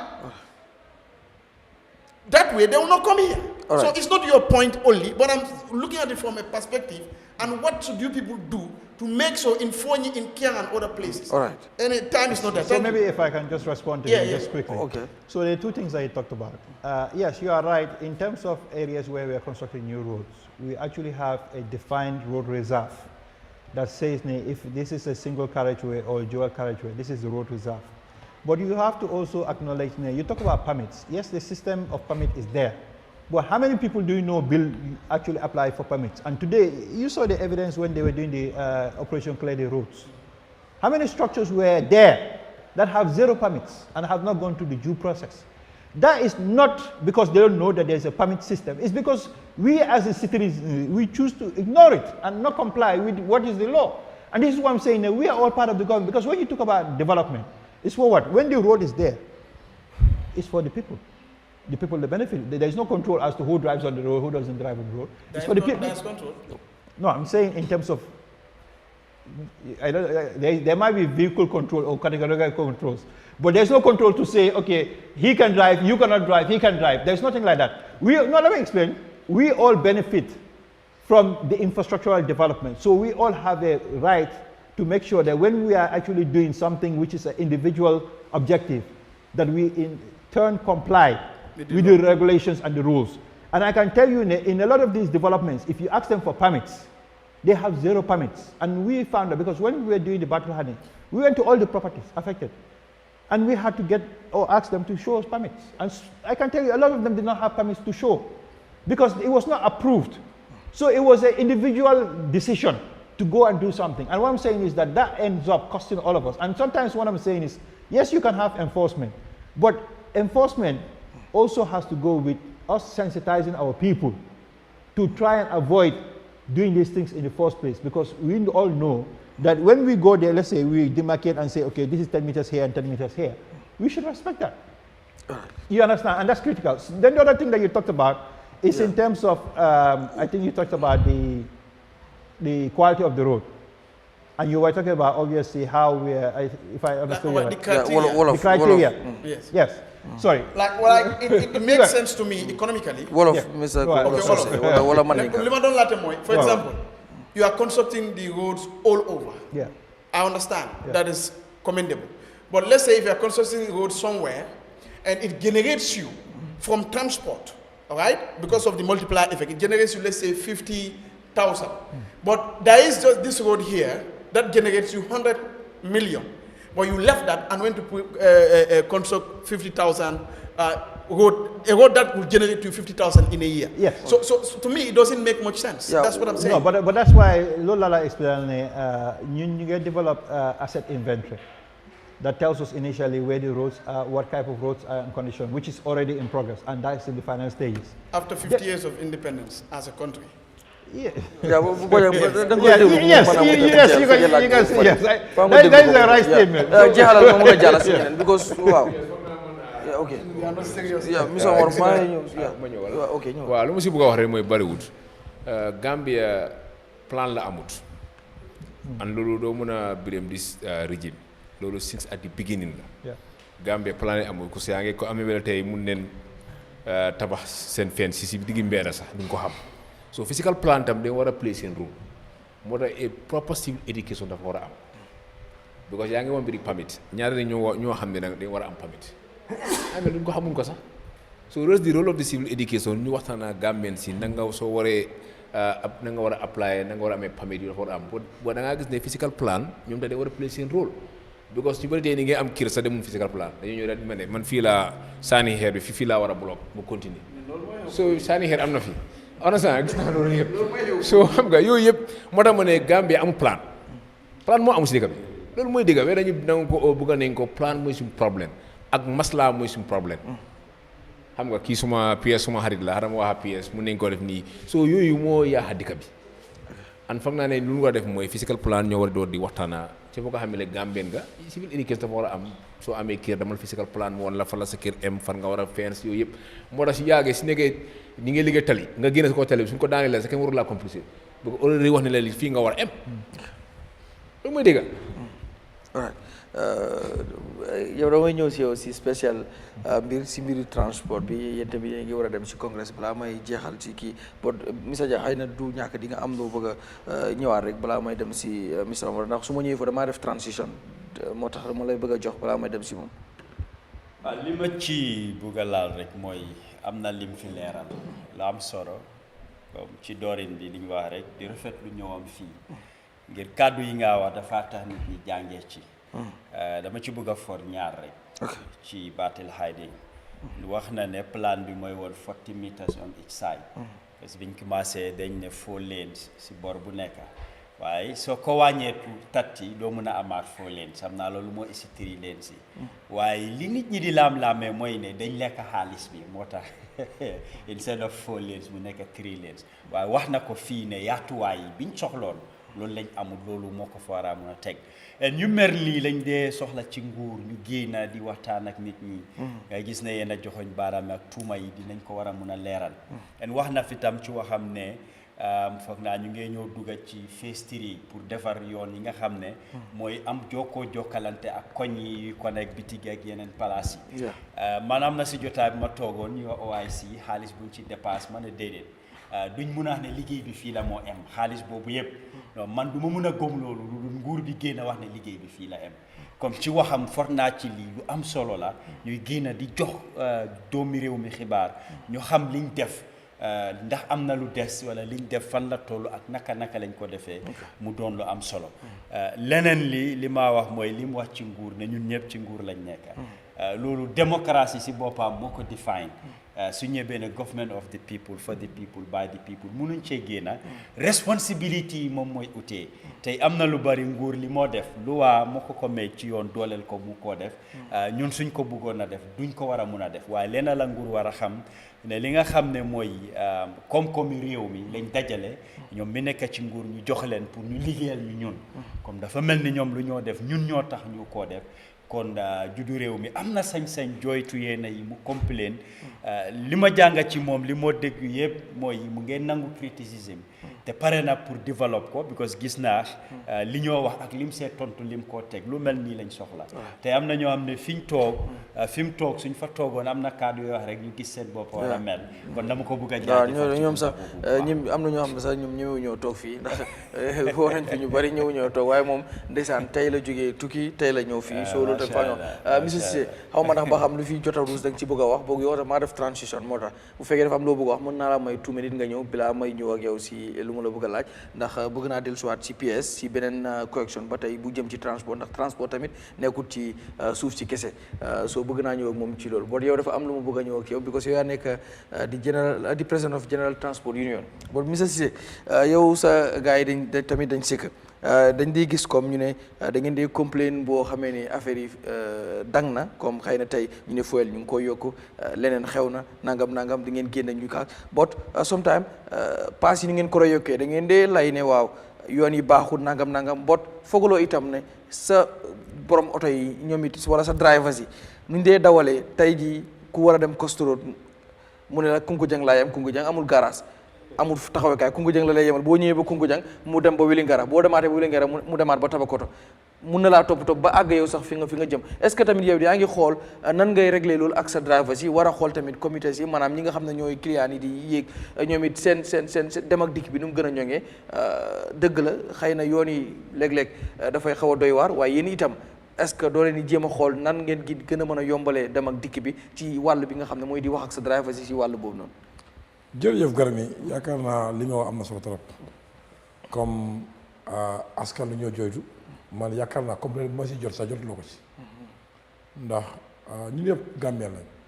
lu ñuy jot yooyu ñu ñoo bokk benn kër suñ jabar yi suñ doom yi suñ brothers ñoo koy jooytu ñun am na yéene bu rafet bu ñu foog ne loolu dafa mën a deñ ba comme PS lu mu fi waxoon rek mooy ne problème 50 years ago lañ bëgg a ñoo faj dem kanam su Gambia am indépendance 1965 2019 lañ am director of transport ministry kon voilà boobu lan moo doon xew du yaakaar bu ñu ñëwee ministry PS mu fa assez tollu place bi ñu ngay ñaxtu ñu ngay jooy ñu gis ne ñun su ñëwee sax soo ñëwee sax pour bugg a jooytu su tàngee doo am koy waxal soo jubóom la ne loolu suma liggéey soo wélee les ministres yi kon ñun nag des fois ñun su ñëwee fa ñu waxaa nit through seen effort ñu créer director of transport ministre yi moo ne soo demee foog nga mën a sa complain naaw kon di ngay gërëm nguur si loolu lu am solo la before the name of transport is there but amul comme ne moom lañ tax pour transportation because we all know the way the government works and number 2 we say road transportation ban loi moo ko fa xam nga man I believe in system su bëggee defal yu ñu xam programme bu mu neexee ne su time yooyu dina ko dokk kon laawal est-ce que loolu muy am di pare wax na amutoon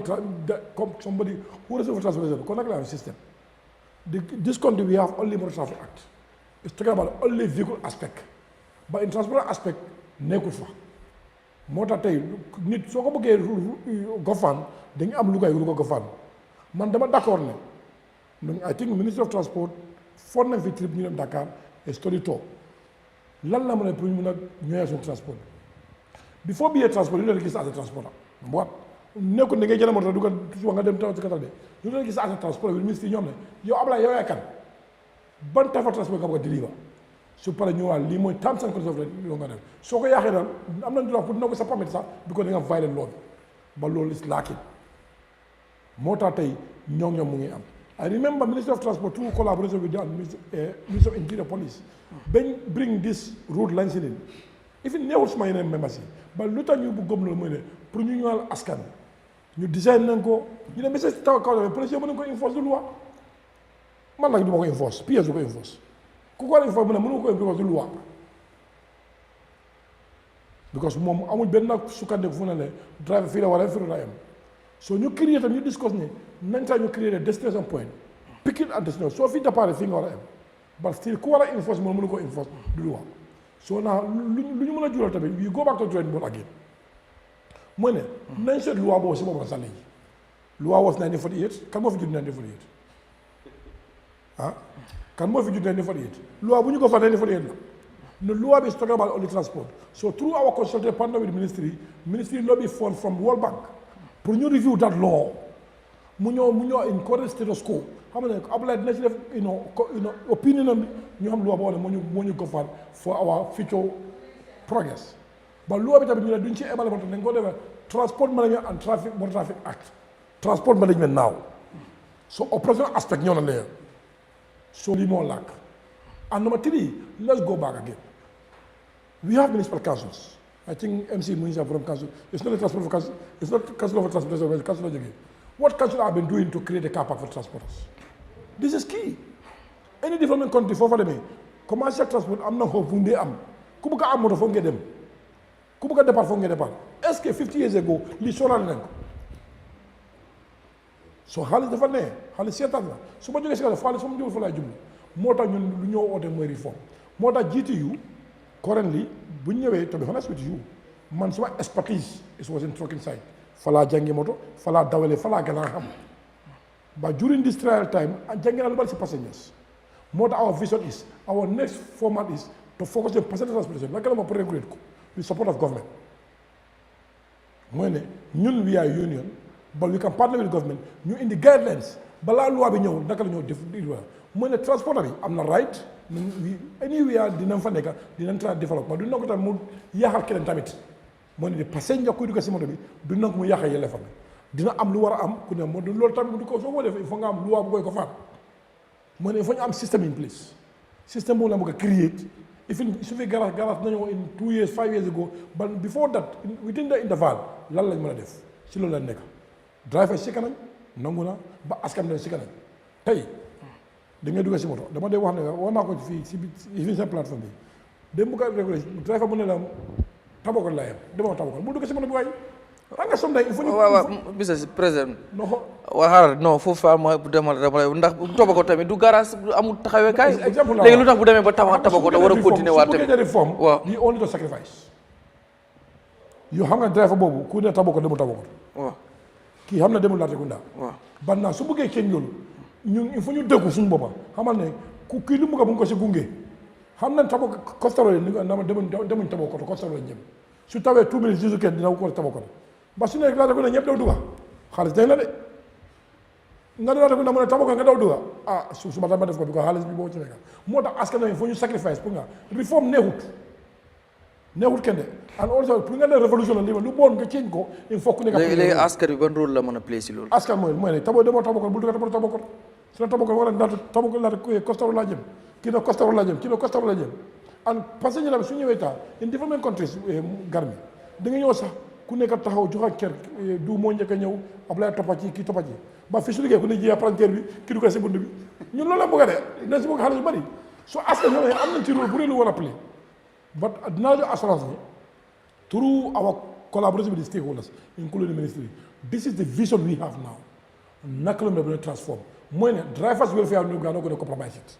but also askan bi. waaw askan bi moo tax ministre seen discussion bi. ku nekk dina la oo pour nga ñëw represent ñun wi dina fi ne pour represent transparency ba nguur gi dina oote consumer protection commission pour ñu represent consumers and also consumer protection association pour ñu represent people xam nga ku nekk yaa mën a wax sa kàddu léegi lu mu fa d'accord loolu la ñoo jëlee and most importantly ba lu gën a am solo si lii yëpp mooy ne loi boobu na nga ko gaaw I think am na timeline pour ñu review ko xam ne dina am new laws loo am police yoon bi warta nekk pour nekk fa rek pour collecter xaalis si loxo nit ñi they are service delivery bi moo xam ne nii demee pour askan bi ba tey police ba na si kaw tali bi mooy ba lu fa nekkee mooy xam ñun ñëpp am nañ ko mooy ne collecter xaalis si loxo nit ñi ku def ko dé ko def lu bonne loolu du njëriñ man am disagree with that ñun dama système bi ñu ko war a change ñun together we can change it. All right. ok waaw dinaa ñëw si yéen pour ngeen daagees moom lu mu wax but yeah lu ma wax ne dëgg la luwaa bi yàgg na te war nañ ko gëstuwaat waaye dañ war a move from Gambia bu mu tuuti woon to Gambia nu mu daay xam nga su ma waxee loolu Gambia amoon na taay dëkk bu tuuti la because pour laisser nga bëgg a jógee dem jógee Serekunda dem Sukuta sax dafa mel ni yaa ngi dem fu sori léegi pour jógee Sukuta sooy because man dëkk naa Sukuta 30 years am na time ñu bëri li ñu daan ñëw Sukuta ñu ne Sukuta dafa sori léegi ñu jógee Sukuta di dem ay jaabaan bu subi ñun sax time woo noonu foofu aala la woon pour ñun soo gisee ba wax loolu noonu mooy ne dafa am things yu nga xam ne dañ ko war a change suñu système bi moo tax ma ne système dafa war a adapt to environment because lately things have changed.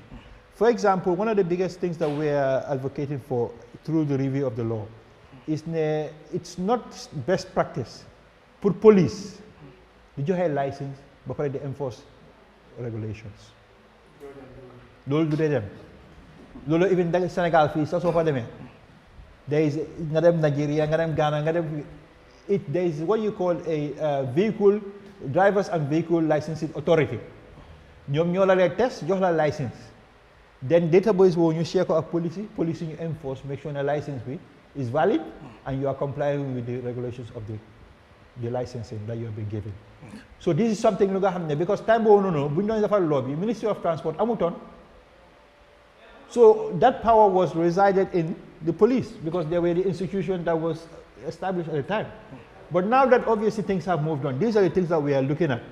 Yeah, you understand, to make sure that we bring our acts up to it. Because even, for example, some of the things, our challenges we are having is, example, you get if a camera on the highway. Yes, it's one thing. I mean, we have actually got more police and their stations around here. Why even Sumalane, under the law, so tampering a lighting column, I think police union only 5,000 charge. That's what the law says. For something that costs about 20, 30,000. So these are the things that we're looking at, why we decided to look at the law and holistically try and add it. Because sometimes they can only enforce what they are legally empowered to enforce. All right. So these are some of the things that we are looking at, and we are working with all stakeholders to make sure that we come up with something that addresses our needs for today. All right. Dudu maa ñëw si ba ma starté waat ko nii rek MC damay ñëw si nu mu tudd General Transport Union seen président bi nit ñi tamit dañ dee complain lu bari si ñoom. ci wax ne comme seen drivers yi ñoom seen interest rek lañ topp bu fuel manqué dinañ xeex ba fuel ñu wàññi ko lépp loo xam ne daf leen affect rek ñoom dinañ génne kaas ko boot ñoom sometimes dañ dee teg coono askan wi moom nag ñëw na fii wax na joxe na justification am soo xaw ma nan ngeen di jàngatee li nga xam ne mooy kàddu jërëjëf Garmi fan naa lu ñu si war a jàngat mooy na ma gëm ne driver yi ak ñu nga xam ne tey ñoom la ñu liggéeyal dañ war a flexible because tey soo xoolee Gambien si su ëppa du dee gaaw a complain comme ne price bi yokku na am na dégg nga xam ne tey benn ñaar dafa ay si coow peut être driver moom essence su yokkoo rek ñoom yokka neen peut être tam yi noonu bi tam ñoom tam ñu mën a taxawu defen seen driver yi la bon dama gëm ne itam dafa baax ñuy am communication suñu biir diggante driver yi itam ak sente yoo xam ne ñoom la gaa yi war a eb ak suñu war a yokka price bi naka lañ ko war a yokkee peut être gis naa tam lu mu si dee gis mooy da ngaa gis ne for exemple nga war a dem Brikama ñeneen da nga war a fay fu nga ñu from Westfield nga ñëw nga wàcc Tabakoto nga continuer at ñu ko dog foog naa yooyu def dañ ko war a adresse because dafa am benn price nga moom nga war a am ne Westfield to Brikama lii nga war a fay so waroo nekk di ko dog afa sax mu nekk diggante waa police yi ñu door di coow di am di xuloo di am so dama gis ne yokkute su waree am si price day war di communicate ak nit yi boo tam ñu xool tam askan bi nekk la ñu soone because soo xoolee économie hardship bi dafa métti despite xëy na essence yokku na gasoil yokku na loolu tam ñun tam dañ war a toog ñu seet tarif bi ak ministre bi seet naka leen war a peut-être nga ministre bi jox nañ ko tam ñoom ñoom ñoo war a toog union bi dafa war a toog ministre bi toog ñu d'accord ne lii leen war a yokka diggante Banjul ak Westfield diggante Westfield ak Brikama o Sukuta boo suñ ko communiqué de askan bi du isi problème boo da ngaa gis ne tam for exemple ñu essence yokku na rek ñoom sax duñ toog waxtaan rek nga gis driver ñoom yokka neen waaye fekk si union bi génnaagul waxtaana ñoom ne lii leen war a yokk ak fii leen ko war a am so loolu yëpp dafa laaj ñu door di ko waxtaan ñoom seen biir après seen président bi jàppale leen waaw non saa moom su ñëwee seen saa moom driver si rek waaw moom Omar moom sometimes daf day xaw a moom driver si rek MC day xaw a flexible tam di woon driver yi ni xëy dog price yi da warta mën a am bu ko man nanguwuma loolu da ngaa gis ne soo waree dem ñu ne waa da nga war a dem benn place nga war a fay $10 fu nga war a fay ay $50 ñu ko dog driver yi dañ ko def li si ëpp sax mooy apprenti yi ñoo ko gën a mën a def beneen ñaar ñu ne la waaw Tabakoto la ñu em nga dem ba Tabakoto ñu wàccee la ñu ne waa dañu war a demaat Lamen wala boo yéeg sa dañ noonu ñu def mooy da ngay yéeg rek ñu laaj la paas waaw bu ñu la laajee paas bu ñëwee ba Tabakoto ne dama continuer coste route so bu léegi obviously so yooyu yëpp fayat foog naa is good tam driver yi ñun tam comme seen union yi seen président bi tam ak seen ñu door di waxtaanaa driver yi ñu understand ne tam soo gisee tam nga nekk si trafic bi tam nit yaa tax nga nekk fa so nit yooyu tam da nga leen war a jox respect ak cër soo bi driver comme si lansin si tam war nañ ko di ko xoolaat naka di amee lansin Gambia li si ëpp amee seen kër la ñu toog sax ñu fekk jonee lansin waaye defuñ driving school defuñ dara defuñ benn test soo xoolee accident bi da dee bëri trop si dëkk bi sometimes day gis président bi génn di wax advice gars yi ñuy drive so yooyu itam dañ war di xool because tam doo mën a eb ay nit yu bëri waaye si yaa ngee daw la neexee am na driver xam ne tam dañu daw ba guddi dañ koo daw et waa suba continuer di dawaat tam fekk amuloo nelaw bu doy yooyu yëpp ñu ngi ko gis si réew mi fii so moo tax even driving lansin bi tam ni nga koo joxee tam dañ ko war a xoolaat bu baax seet ña lañ koo jox ak ba age nga am tam yooyu yëpp xale yu ndaw leen ñi ngi am driving lansin amee la amul lansin sax ni nga daw si trafic bi di tamp ak ay nit di rey ay nit so yooyu yëpp dañ ko war di xoolaat bu baax a baax ba dama gëm ne driver yi ak ministre yi ak askan bi war nañ bu di déggoo suñu waree yokkute si waree am tam naka lañ ko war a yokkee tam ak ñu bàyyi di dog price yi tam thank you Mr. Bojan man comme nu mu waaye welfare drivers yi dinaa tamit laal si welfare customers yi waaw jàmbaar la Omar kay jàmbaar la xam nga nit moom mutut man sax mutuma waaye mu ngay try bu baax waaw jàmbaar la moom waaye na wax ak driver yi waaye nag man si ministre bi laa ñëw ba léegi dama ko dee wax so doo ñëw si déedéet waxtaan la ok alright ma laal si ñaari ñooy ganee di gis nga benn dëkk demut if no legal framework is there. Yes, that's true. That's not a failure on the union. That's a failure of the government. We cannot sit here and then be making things nice. That's the truth. After 60 years of independence, we don't have thinkers. We have people who follow. The system in South Africa, they just come and implement. Or the British, even our hospital and other places, what the British left with us is what we still have. All infrastructure. No new thinking. Ñun suñu boti duñu musal leen dem xool nuñ mënee xool we will xool waa ñu koy xool ñu ko département boo nekk ñu koy xool ñu koy xool ñu koy gëstu. You see, the truth is we have to act. Time for us to think should not be there. Moo tax ma ne la man dëkk bi ku ko mën a yóbbu radical rek ñëw fasak bulldozer bul woori saa diggante yow ak yàlla na dem dëkk bi foog na dem ñun dañ tag rek trop. For example, one of the key problems in transport, Omar def nañ fi training bi I think around 50 drivers, regional and local drivers. NRA dañ leen binda ñu ñëw. It was my initiative ak moom Gambia police ñëw nañ Red Cross ñëw nañ moom ñëw na ak driver mi 2 days in Biam regional and local drivers maa ko phone with Gambia ports. What is the problem with you people advising the police ne drivers yi war nañoo am even basic first aid because accident su amee ñoo ñooy force a ñëw. What policy do you have as a minister? Why are you not thinking along those lines? Because accident su amee driver yi ñoo ko dee force a fekkee wala ñu involve war nañ mën a nekk en position pour dimbale waaye lu ñoo def mooy toog xool wala vidéo What is the ministry doing about that? Why are you not collaborating with Interior? Why are you not collaborating with other departments? These are the lines of thinking you have ñun loolu lañ yaakaar si nguur. That way, you will see dañoo mën a save welfare bu ñu nekk di wax bu driver bi at the same time bu client bi. nga ñëw Costa Road fii bokk na lu yaaxa dëkk bi driver si bokk na lu yaaxa dëkk bi driver si bokk na lu ko def ak tamit driver ma jox la exemple. dangay langa nga dem school so mënuloo driving yow da nga ñëw uti tey da nga ñëw garage benn driver mu oola kaay nga langa nga am sa mandat waaca dem school dem jëndee ko roos wala leneen ni nga dee jàng driving ba mun maybe 3 months 5 months 6 months 1 year dugal nga lancé nga ne kooku driver la foog naa union bi tamit wax nañ xool not from pass rek waaye ñu réglé apprenti yu ñooy jël because gars yi léegi apprenti amul de dañoo ñëw xosul rek ngeen am seen mandat within 6 months mun oto dem uti lancé moo tax ñu ngee rey nit ñi moo tax ñu ngee def lu leen ne because système moo fa nekkul te nekkul tey rek dama ko daan wax te bindoon naa sax and even the Child Protection Alliance how can you allow child labor because loolu moo xew si suñu garage these are all things that we think the government should really be proactive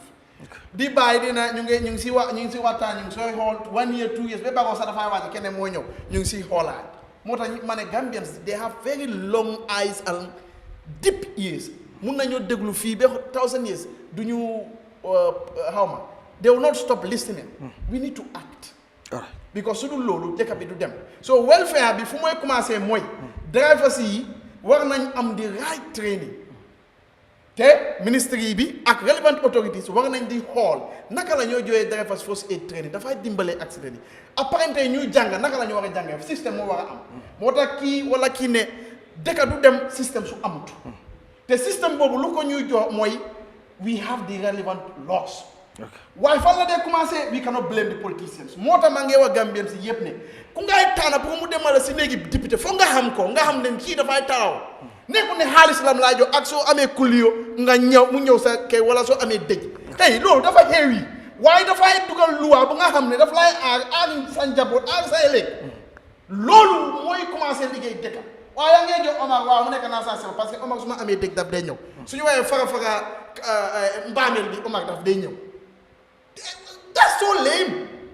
duñu bëgg aar sa dëkk te ministre bi du mun a def loolu moom kenn foog mu am loi you conscious ñu mun a come with these initiatives waaye ñuy dem di aaji mango ñu def leen National Assembly because of dañ dee aaji mango ñu may naka la ñoo demee so dëkk bi yaaxuwam force fu mu commencé mooy nu ñooy voté dëkk bi foofu lay commencé yaaxoo because you need brains to think along these lines all right Mr. Dia waaw ñëw ci lu Omar doon wax yaakaar naa war nañoo fexe ñu soppi jikko fam lu tax ma bugg a wax ci loolu sax daf ma dal démba mu dal ma tey lu ma expérience la maa ngi woon coopérative bugg a ñëw Latrikunda waaye vani suñ ñëwee ñu ne Churchillstown Talinding Costa Road foofu la ñoo dem so ku wàcca liggéey ki wàcca school wala ku def woon soxlaam bugg a ñibbi naaj bi mu ngi tànga so van bi su ñëwee mu wax la diseem beneen ñëw wax la diseem luus nga xob pour yow loolu moo fa ses so moo tax su amee bu ñëw rek ne la fii ñëpp dañoo xeccoo loolu daf ko dee mun a waral en taxi man bi ma taxawee lu yàgga ñëpp benn mbir la ñoo wax ma dugga paasi Costa Road laa fay ma ñëw ba Latrikunda ma wàcca parce que moom mu ne Costa Road te soo duggee rek mu daw dafa collecte paas so man awma ci problème xëy na keneen amul loolu du ko mun a fay moom léegi-léegi mu taxaw fa 1 hour wala lu ko ëppa mu ngee ut moto loolu daf dee nekk jafe-jafe torop ci nit ñi en fu ñu laa ne fii la ñoo em duñ fa dee em dañoo ñëw continuer loolu problème la leneen lu ko war a mun a saafara mooy ne nguur am na si cër public transport doyut moo tax nit ñi amuñ yaakaar pour xaar xam nga soo déggee xaarama xaar li nga xaar xam nga lan la waaye government war naa xool bunta boobu pour jàppale askan bi war naa fexe naka la mu mun a yokkee li nga xam ne mooy public transport surtout si yenn distance yi commencé woon nañ di gis ay van sax di daw Bakaw Serekunda géej waaye man géej naa leen a gis xaw ma fuñ dem ci yeneen moto yi nga xam ne government moo ko isi woon su dee ñu ngee daw tam man géej naa tase ak ñoom leneen li boobu tey la ma dal dama doon dem boori Palma ma dugga moto dem ba Costa Road nit ñi ñu ngi bari moto bu ñëw rek xëccoo la because mooy ne la nit ñi ñoo ëpp moto yi soo xëccoo moom doo ko mun a génnee fokk rek ñu ñaaka léegi-léegi yow di nga jaay tey si village am bu taxaw sax nga gis ku la romba ak vitesse dem rek dugga so yow tam su yàggee di nga gis ne su ma dawut pour ma am moto dafaa ñëw jafe ma gis ne maa ngi daaxee time ma dem gis benn taxi driver ma ne ko Town Trip laa bugga fooy dem ma ne ko boori Palma mu ne ma $500 ma ne ko fii ak boori Palma 500 loolu seer na di mu ne ma léegi def ko 450 ci gàttal moo be 400 maa ngi ànd ak nit ma ne ko bàyyi ko ma taraay keneen ma break beneen taxi ma ne ko damaa dem boori Palma mu ne ma kële offer naa ko 300 nanguwul so kii ma ne ko damaa dem boori Palma mu ne ma 250 ma ne ko nañ dem parce que pare naa pour fay fii 300 so su ma gisee 250 du ma la wax wàññil pour teggi 50 boobu déedéet and xam naa ne li nga ma charge jar na ko because man damaa drive damaa jënd fuel man moo tax soo ma chargee Town Trip foofu laa dee xoolee su ko jaree rek du ma la wax wàññil waaye du ñëpp tam ñoo mun a am mentalité boobu waaye leneen li ma wax mooy wax nga fii si sa war ne comme sa wax ne council dañ war a providal transport union garage li ma laajte mooy council moo ko war a def wala government moo ko war a def loolu laajte la mais bi nga teg fa sa baaraam parce que xam naa ne council amut laan am na lu bari lu council bëgg a def amut laan so naka la moo créé garage loolu xaw na maa jaaxal parce que dama gëm ne laan on the ministry bi la war a nekk ñoom ñoo war a liggéey ak council pour provide loolu dafa am solo te man d'accord naa ci ne garage dafa war a am dafa yombal transport système bi soo demee yeneen dëkka di nga ko gis exorbitant charge yi mooy overprice charge yu seer yi yëpp soo gisee muy am mooy jaarut ci garage ngir garage dafa am standard leneen li ma bëgg a wax ministre bi dina ci am cër moto yi war nañ di register ak garage yi coo xam ne ñu ngi daw ci garage en war nañoo am label ñu am code ba tey soo jëloon taxi du ka van sa bagage réer fa code bi nga jël rek moo laa mun a woon moto bi ku ko moom kuy driver bi en details and that da nga ko war a mun a toppa comme yi xew si yeneen advanced country like Dubai and the like waaye ñun fii loolu yëpp amul mun ngaa bàyyi sa bagage si moto léegi nga dab ko mu weddi ne du foofu doo ci war a mun a génn te dafa tax surtout guddi man tey su doon garage yi dafa organise am système am na fi maa toolu ma guddee damaa dem ci garage ma jël fa Town Trip ngir lan register na am na label au code au maag loo ko mën a toppee dina la yóbbu ba sa kër ba yéena yu ñoo dégga ay dañ ko yóbbu si ron guy bi dañ jël bagage am dañ ko jàmpaaka dafa wàññeeku loolu kaaraange la moo nekk pour ñun citizen rek waaye su ma demee rek break taxi si yoon bi xaw ma driver bi xaw ma fu mu jógee fu moo dem mun na maa eb yóbbu ma mu def ma lim maa def loo xam ne security wise duñ ko war a mun a track toppa ko the importance of garage lay highlight dina dem to certain level sax su ñëwee ci wàllu licence wala yenn kayit yi nga xam ne public transport daf ko soxla garage bi daf ko régler moto bi fa ñëw pour dugg a génn dafa make sure ne nga am loolu yëpp dina tax ba yenn daw yi police yi di toppa dara ana sa licence nag yi dafa wàññeeku si public transport xëy na police li ñoo gën a focus mooy private parce que register wuñ te duñ jaar ci garage so yii foog naa ne waxtu jot na ñu xool ko développe ko dina dimbale système bi dina wàññi lu bari ci crime ak nit ñi ñoo loroo ñàkk moto ak leneen waaye su garage amul dafa nekk problème fi ma daanale mooy ne fiw garage yu ñu am war nañ ko mun a manage ba mu baax benn soo demee Bruce bi tontable garage bi fa nekk time yi nawet daf ma dal dem wàcca si garage foofu yëpp poto poto fépp foo wàcca rek di nga dugga si poto poto bi génn soo leena lañ am mooy nga wàcca si highway bi nga dox lu sori wala nga dugga ci biir garage bi jaar ci biir poto poto lu mel noonu di liste luñ mun a def mooy nañ ko concrete ba nga xam ne lu mu taw ndox dina am fu mu jaar ñi faa wàcca tam duñ dugga ci poto poto parce que nga sanse solo wala dem programme wala dem liggéey ñoo jaar si biir poto poto leneen la luñ war a seetaat kon lii ministre bi war naa liggéey ak transport union ñu jàppale ñu ci label loo xam ne mooy moto yi ñuy register and garage yi nuñ mel ak nit ñi fu ñoo mën a jëlee moto parce que soo jógee point A dem point B sa kaaraange si loolu la nekk dan nga bireeg moto ci yoon bi xamuloo borom. Thank you yes monsieur Ceesay ndax da ngay respond balaa mooy ñëw ci seen congrès bi ma jeexale ak PS. Thank you so much dama bëgg a ñëw si Abdullah first Abdoulaye di ko gërëm once again bi dama ko woowee ba end of the programme moo ko tudd waaw initiative bi programme mooy training of drivers si bi am la amoon moom moo ko foon partner with the port ñu facilité across the country 50 drivers ñoo amee seen accommodation seen feeding bi loo xam ne ni was very interesting ñu driver jàngeen si lu bari loolu di ko gërëm di ko sant donc ñu si doon discuss yàggul noonu naka pour ñu defar ko muy continuer ndax we feel is very important in security inshallah no I think PS na si jàppa boo xam na ko c'est technicien ñu mun na waxal driver yi because système bi dafa yàqu duñ toog di bàyyi ko noonu ku ne si war a play role pour ñu ci ñu mën a wàññi ko so once again thank you. Regarding to the bro du waaw mooy garage kan moo ko def garage central government ñoo ko joxe according to my understanding and the central government waa Massa ñoo ko joxe council ñoo ko wala ñooy custodian of the garages but allocation the central government moo ko moom through the Ministry of Transport defoon na fi survey with the all relevant stakeholders led by the former Minister of Interior Oumar Sonko and the current Chief of Staff Mor Ceesay ñu war a projet Greater Banjul area ñu foog ne fan moom la nekk garage ñu identify those places ñu defar report bi share with all relevant stakeholders even officer bi président sax toog naa président discuss nañ ko ba assign na Ministry of Lands pour ñu xool those areas naka la mën a discuss pour ñu mën a nekk garage particularly KMC président assign na Ministry of Lands Moussa Dramé we have discussed with Moussa Dramé about this issue KMC fan la ma ko mën a garage as a central car park pour ñu avoid this type of things we have been talking about in terms of security because garage dafay indi security dafay indi control mécanisme loolu kii la su amul nag moo tax bu tax bu du jokkoo kenn du ko contrôle kenn du wax fu mu bàyyi ko démb laa jógee Jara Soma démb fa laa yëngu seen garage bi because gis na ñu bari dem fa lay nekk ñu ñëw jafandeku dafa totally against the Motor Traffic Act and then of the kaara nga nekkul fa so naka la ko mën a di tax we have to deal with the police commissioner the acting CEO and other stakeholders so bu ñu sauver that place bi the then minister will start the process with the lateral survey departments time moom Mr. Keba Ceesay moo fa nekkoon later on ñu change ministre beneen ministre ñëw xam nga ministre su ko change fii da ngay start bi first Gambia mooy sa problème suñ change si leader ku ñëw moo defee programme bu yees su ministre bi jógee unfortunately ministre bi fa jaaroon yi mënuñ si toog ak kenn waxtaane ko xanaa current minister of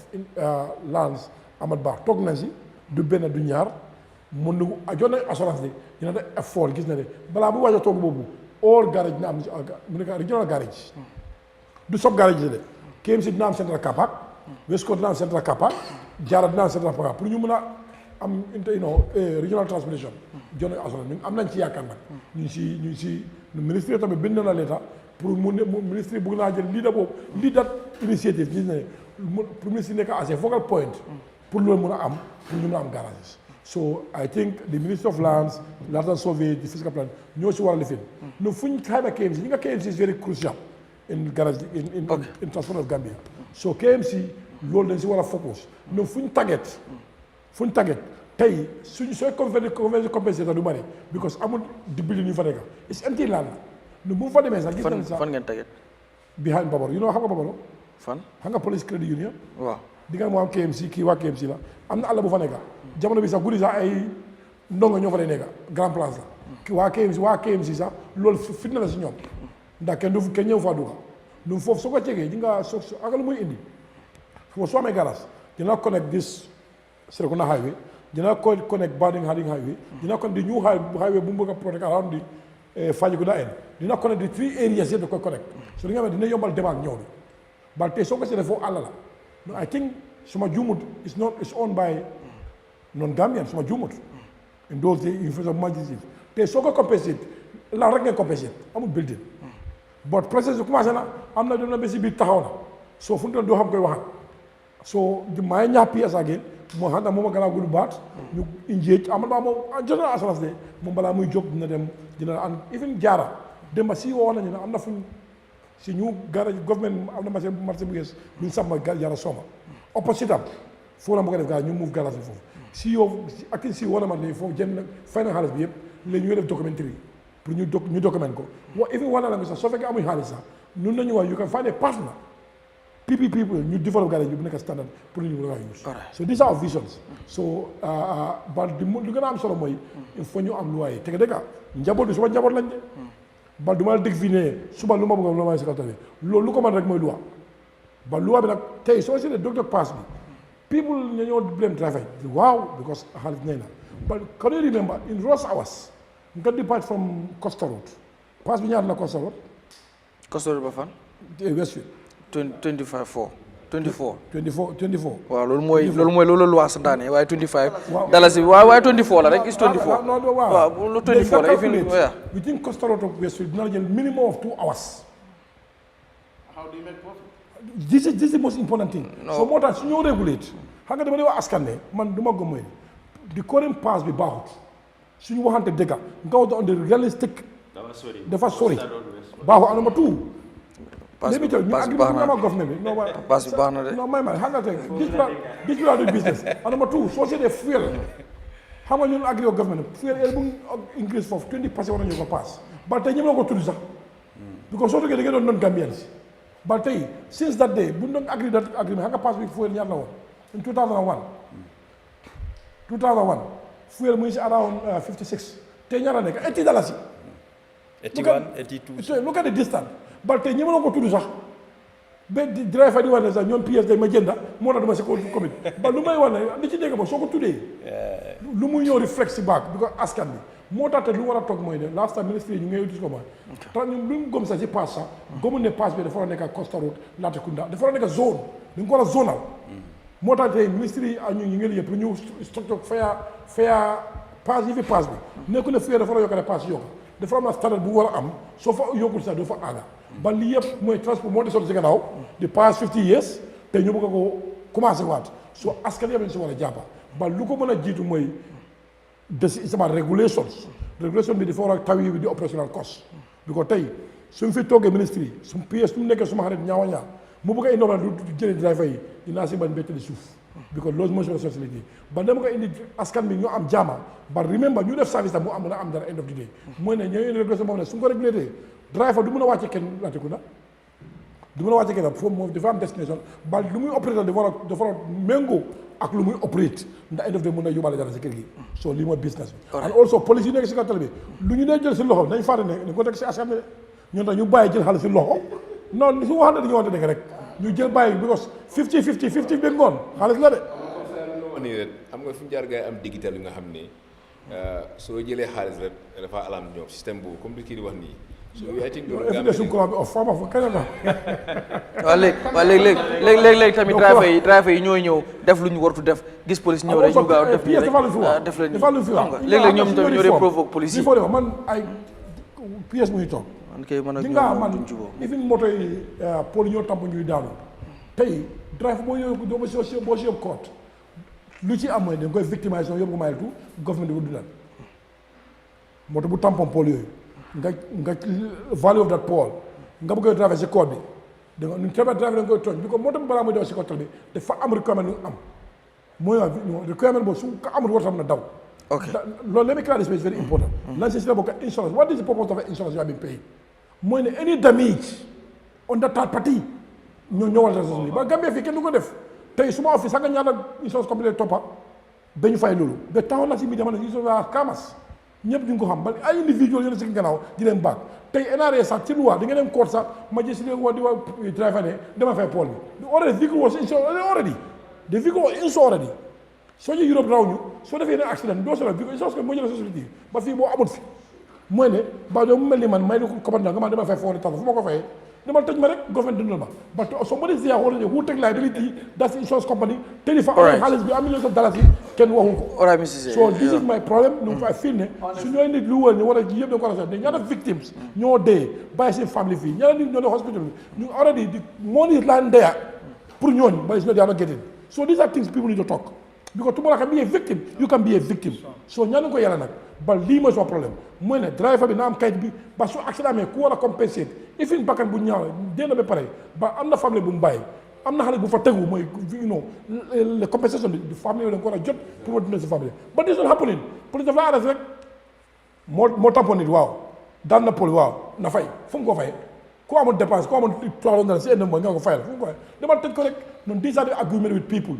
even the police, I feel that they don't understand the law, or they don't want to implement the law, or they are the agent of the insurance companies. This does not be allowed. Insurance companies here, it's not about this. It's not owned by government. You can drive a vehicle without insurance. How about right. You can drive a vehicle without, but you need to take the $250,000 central bank as the guarantor in case of any accident. So you get premiums here, $1,000, $2,000, $3,000. You take it. Accident, they are not compensated. So where are you heading to? Scam. The scam. All right, Mr. Ceesay. And who is helping the scam? It's the government. It's the government. They should come up with all these things. You know who need to control them? Is the central bank. You know control, but you know what's exactly the end of the year? Nyara insurance la compensate. I have issue with them. You have more. Insurance company feel like tumal. That phone has 9 people dead. Ma make a press. You get press. How can you make Nyara mo fine? 100,000 less than 100,000 vehicles gom nga ko Banjul area mooy 100,000 vehicles bii year fu nekk tey bii year each vehicle each number each letter is 10,000 vehicles mu ngi waay léegi. Oh yeah. each All letter right, is Mr. Z right now. Z, wow. Each letter is 10,000 vehicles. Okay. Banjul is Z. From A to Z, how many letters? dafa am point su ma bëgg ñu laal. so This the is time bi mu serious. ngee dem suñ toppee kii bi nii rek time bi dina jeex te am na point yoo xam ne bëgg naa ko laal dinaa dellusiwaat ci PS ma am lu ma dem ak moom yow yéen a ngi waaj a demal congrès Franc bi mooy sa second time right. Yes. On the founding father of this organization. waaw yes but dafa naa tamit boo nekkee di founding wala yow léegi kon daes na Dëgg congrès ok maa ko jox independent. waaw ok so seen congrès bi ngeen di dem nii dafa am ñu taxaw ñoo xam ne dañ bëgg a like wuutu la si place bi bu fekkee am na. yaakaar naa dina am. yaakaar nga dina am. Because ok nan la dee demee ak bu fekkee dafay am xaw ma voting ak process bi nan la bëgg a demee loolu laa bëgg a xam ak tamit yéen ndax Ministry of Works daf si am loxo wala yéen union bi kese yéen a ko dee organise def li ngeen di def après ngeen fal ku nga xam ne moo war a jiite ak tam bi ñaata kii la. I think you understand the way trade union works. Government amul ci loxo. Government amul ci benn loxo. ok suñ loi bi dafa ne each 5 years war nañ congress. 5 years. di jiitu yu dañ fi fekk series of organizations. bu ñu dañoo amee driver as a professional. ñu feel ne it's not helpful. it's not good for us. we want to bring them together. It was very difficult. ñun ñu ñu am ñu vision. ñu foog ne in 2019 la ko register by November. la ko register as a legal entity. after 18 months ñu def extra congress ñu tar executive bi ñu koy manage. was very difficult time loo xam ne we have series of organizations yoo xam nañ ko but ñu naxante with them bring everybody on board pour ñu am one umbrella pour ñu mën a am voice nga xam ne tey su ñu amul 100 ba am na 80% sant yàlla so the loi bi each 5 years di war a dem congress congress the president la war a elect président la ñu elect naka ko ne you need a member of the organization for 1 year pour nga mën a fit to be a president wala nga mën a nekk doomi mbootaay bi at least minimum of 1 year pour nga war a mën a vote. pour nga mën a nekk nga mën a contest as a président. ok all right. member ku nekk any member moo mën a vote. ñëpp. member. member ku nekk member. ku am membership valid membership card moo mën a vote. ok moo mën a vote te elect his leader. After bu amee suñu tànn what the intention is. according to the constitution after that we go to a regional congress we have sub-regions offices. so tamit dinañ tànn seen leaders yi. so that ñu mën a work in this challenges we have been talking about pour ñoo solve. tey man mënuma laa wax ñaare ni moo taxaw because I'm not part of. waaye yow taxaw nga. man dinaa taxaw gu ma de. waaye di nga taxaw dinaa taxaw. ok lu waa dafa ne. ku bugg a nekk président bi. within congress 2 weeks before the president war ngaa mën a submit sa application letter to congress committee. congress committee dafa war a nekk each region war naa amee kenn ku leen represent in that committee. each region all right. 1 or 2 independent individual from outside. ñu war a nekk as a independent. Okay. So in that, ñu nominated from outsider is Seymadi Jaw xam nga ko. Seymadi Jaw men. waaw. ok ak MS Ba. GPU. Press Union. pour ñoom ñu nekk seen kii. ñoom dañu war a nekk yes at the election committee. congress committee. loolu la ngeen tànn ñooñu tànnu leen. non du man somebody from bi waaw damay laaj waaw am just ak independent xam nga independent bari na. loolu la tànnu leen Ministry of Works comme que. wala ngeen tànn ma sax. ba xam naa gars yi si ñi leen d'accord. ma su ma Matarr MC. ba ñaay si ñi leen d'accord ñu indi leen. so comité boobu ñoo war a saytu congress bi. man yooyu nag man lu ma digal su ma digal ñoom mooy ne. any logistic arrangements. dina make sure ñu provide leen. but decision of congress ñoo ko organise ama si benn kaddu ama si because amee contexte so fekkee ne maay contexte I don't have representatives there. all right kañ mooy congress bi. on est 30th congress bi this month. waaw dañoo def congress bi dañoo open I think you guys dinañ invite all the stakeholders. after boobu dinañ def suñu AGM. ok after AGM you go for congress. ngeen dem congress bi. it's a full day activity. all right léegi ndax nekk président bi dafa am ay privilège like am na ay macaat yu si am ak yooyu. yes I start receiving monthly allowance in 2022. 2022. 2022. Yeah, because union bi bu nga doon form amul xaalis. okay. we try to sacrifice to build a institution. moo tax I'm part of one of the founding father of this organization. so léegi bi mooy first congress of this organization. ok ak tur yu ñu ko dégg rek. muy soog a first congress. kon boobu legacy la. so macaat our vision is. our vision is. our macaat around great tenant. civil servant grade 10 man suma mo jabi loolu fo la mën a yem nag ñu nekk grade xam na fa may ok all right and also we are man xawma loolu we are doing weekly ñi seetaan tamit am fuel at least we know ba around every week mun nga am at least 20 litres pour nga mën sa road service but if it's not enough we need to sacrifice to support our people. Okay, so after I need to be office from Monday to Saturday. All right. Thank you so much. You start work from 7, you close by 6. By 6. But you can do it for 24 hours. Now, who call goody? So, but after Congress, be more next last pour nga.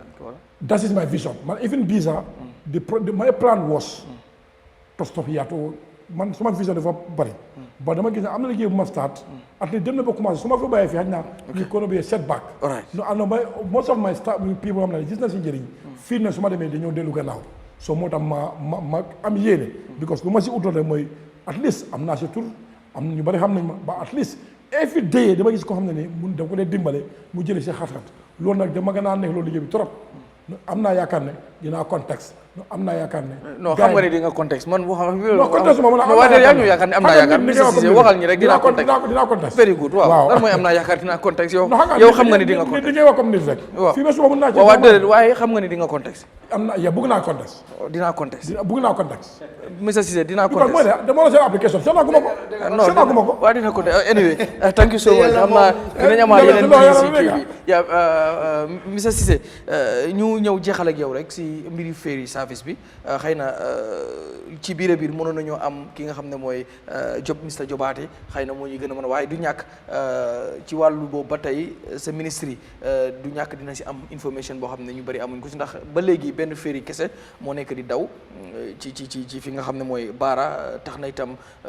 dem ak dikki bi nu mu waroon a ñongewul ko ñu doon maintenance di order one ñu bëggoon a xam rek bu fekkee xam nga information ci fan la tollu fan la liggéey bi tollu ak itam ci lu jëm because waxoon nañu ne xeyna dinañ amaat yeneen ay ñaari ferry yoo xam ne contract bi sign nañ ko ba noppi xeyna liggéey bi mu ngi ci kawam ba lu gën a soxal askan bi foos mooy Kanilaay ferry bi nga xam ne ñu ngi ko nekk di maintenance fan la toll ak kan lañ mën a expect that Kanilaay ferry pour mu ñëw tàmbali ñu mën a gisaat ne ñaari ferry ñu ngi daw ndax léegi nit ñi dañ day yàgg lool baara ak fi nga xam ne mooy Banjul. waaw jërëjëf si la ci boobu am na solo torop ferry bi dafa am importance because mu ngi diggante Banjul baara ñu bëri foofu la ñu xëyee ñoo liggéey si oo dem totoo seen soxla so ferry bi am na soxla am na njëriñ torop pour ñi nga xam ne ñu ngi ko use pour cross right now Kunta Kinte moo nekk di daw because after bu ñu amee woon problème ba ferry yëpp taxaw Kunta Kinte lañ njëkk a liggéey ñu liggéey ko defar new engines mu nekk di daw bu commencé nag bu pare ñu ici Kanilaay boobu ñu ngi ko slip so Kanilaay ñu ngi ko slip right now si shipyard bi ministry bi daanaka led by the honorable minister honorable minister Sila we are working ñu ngi liggéey ports ak ferry shipyard daanaka every week léegi ñu ñoo jox weekly report because gars yi ñu nga wàññi jafe-jafe si liggéey bi because bu ñu ko slippé xam nga ferry soo ko slippé mooy nga ekkati ko pour seet lu nekk si ron mooy xool bi yaaxu te buñ fa gis daanaka xam nga ndox yu xorom bi daf day yaaxa lu bëri si biir te loolu doo ko mën a xam fekk nga ekkati ferry bi génne ko si ndox bi mun na seet si biir yaaxu yu bëri na waaye terewul ñu ngi liggéey gars yi gis naa ne most recently gars yi yokka nañ sax pour welders because welders yi ñu ngi génnee plates yu nga xam ne dafa yaaxu bu xale dafa def new plates so one of the things the minister bi def because minister bi about 1 month ago demoon na àndoon ak moom ñoom si shipyard bi ñu inspector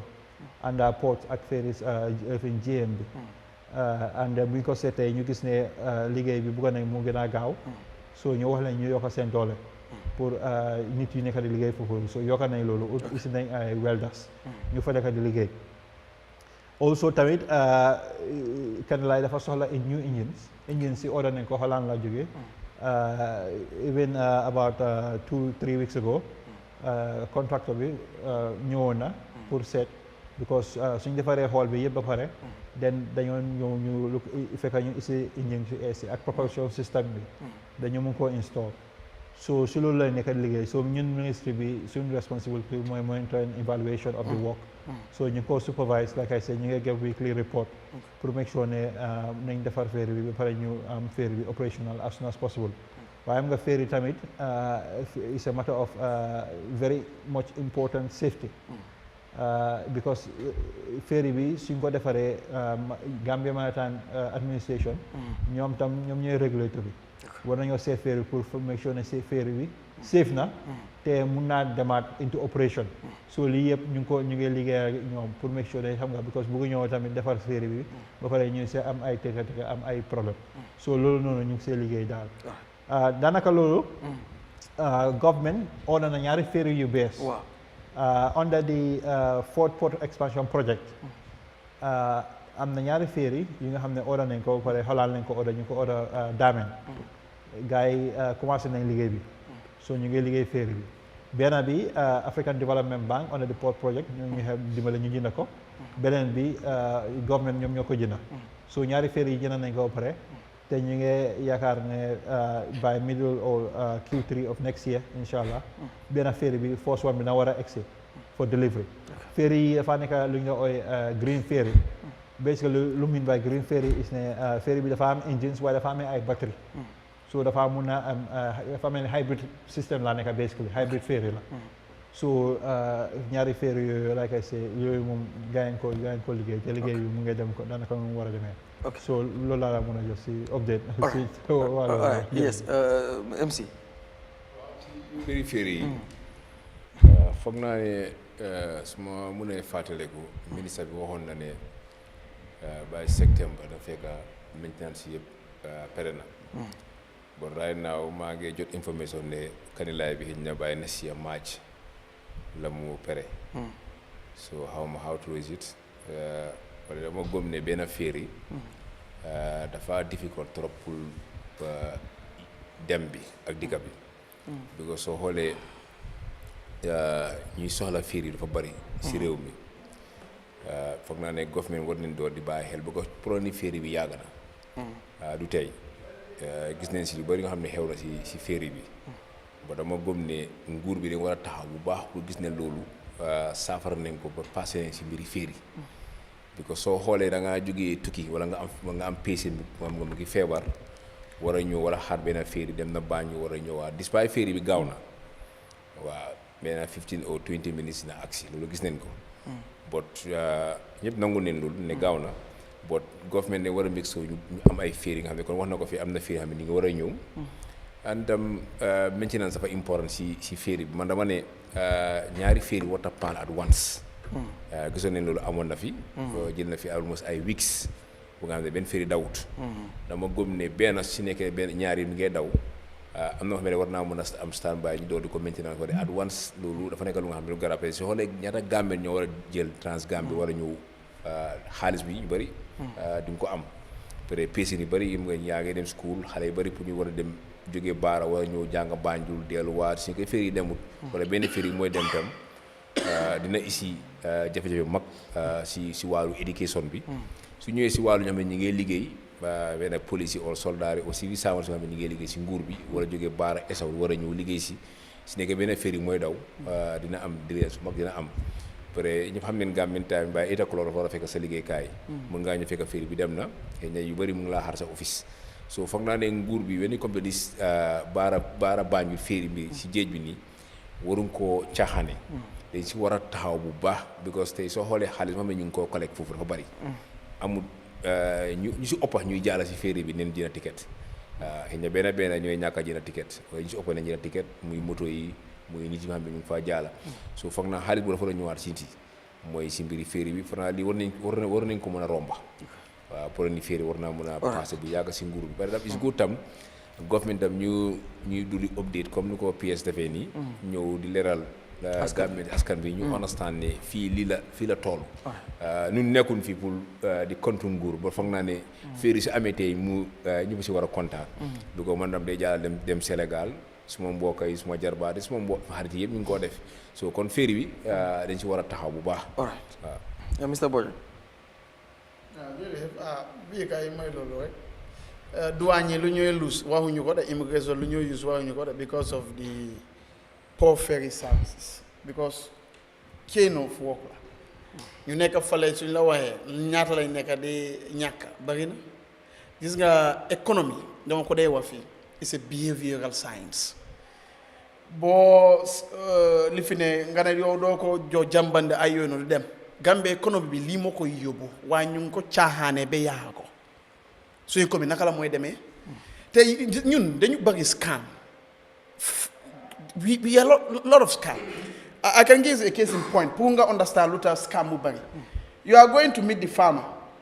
you are paid salary they give you fuel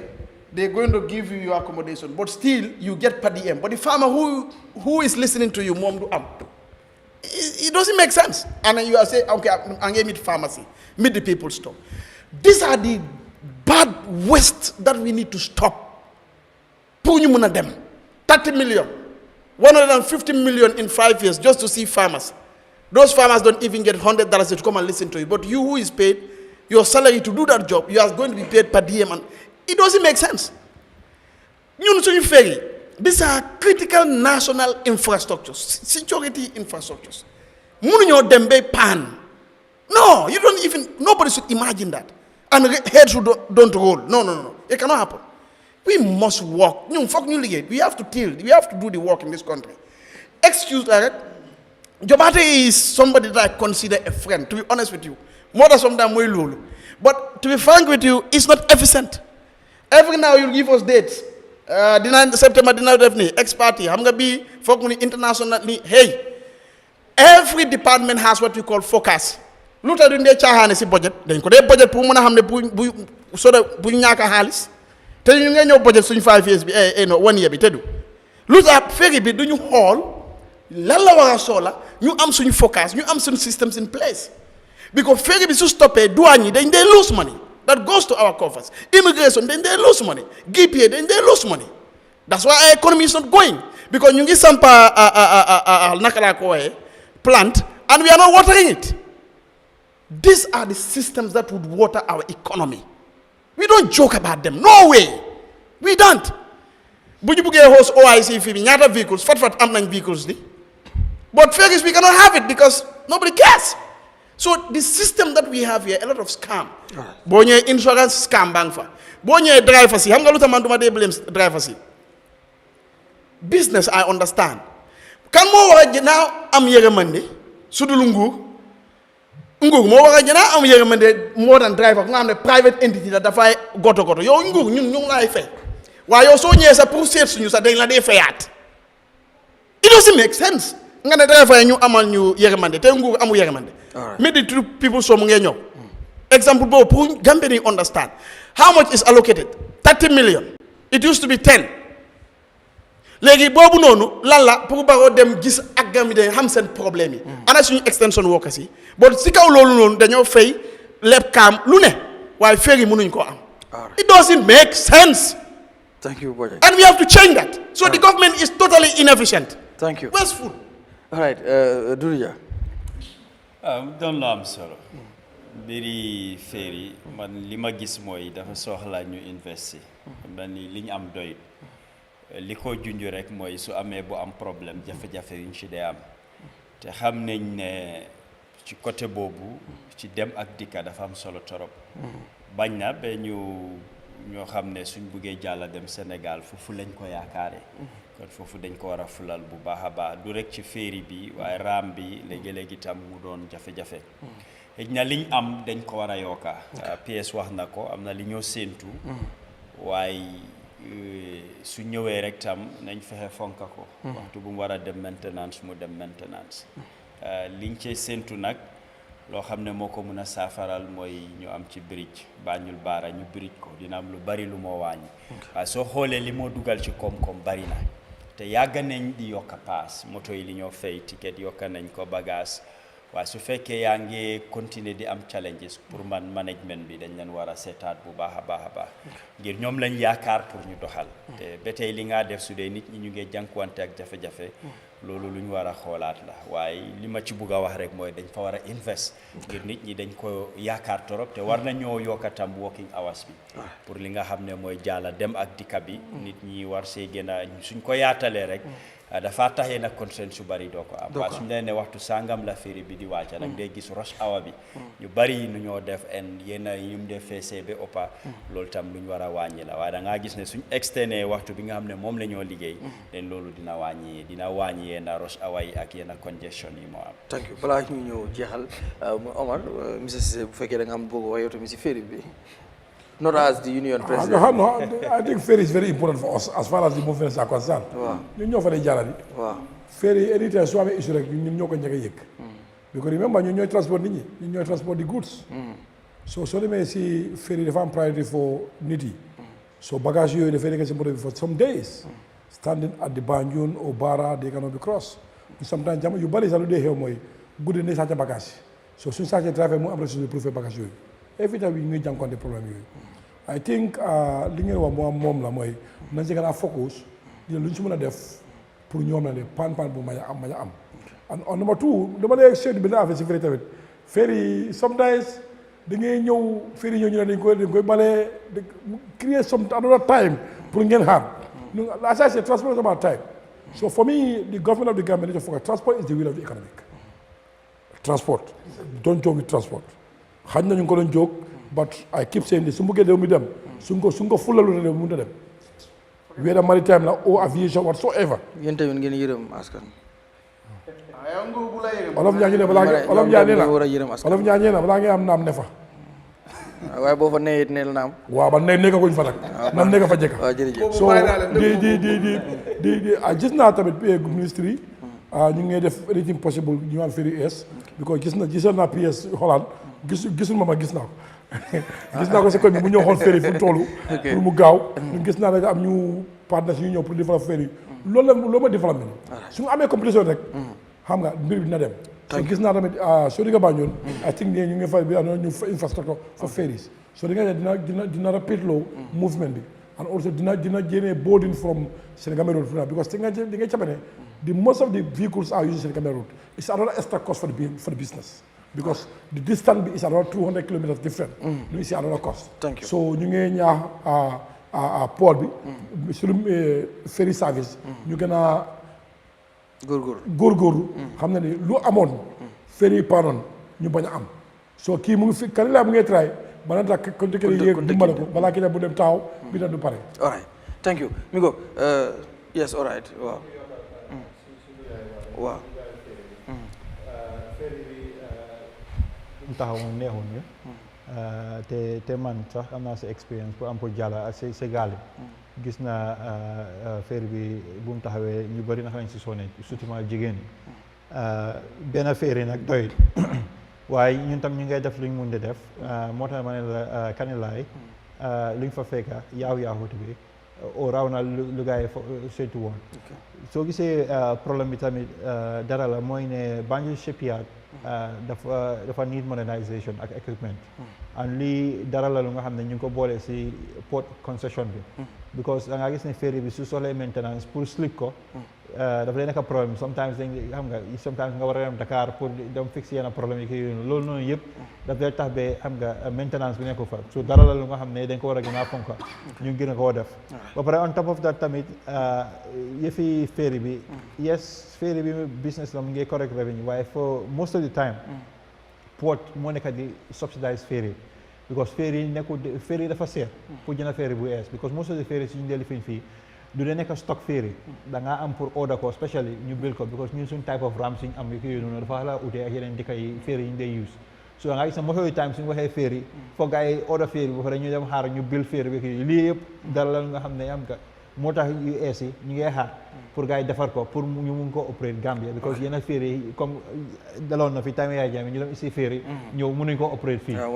waaw so loolu noonu yëpp moo tax daf leen dara la lu nga xam ne tamit ñu leeral ko si askan bi nekkul da ferry bu nga xam ne da ngaa dem rek jëlee ko fi place is ko normally Gambia suñu ferry yi foog ñu order ko askan bi problème bi ñu am ak nguur gi rek mooy communication waaw communication so moo tax ma ne la nag ñun ñu ngay def lu ñoo mën a def yëpp pour make sure ne ferry yi lekk si ñun demoon nañ seeti nañ ferry Holland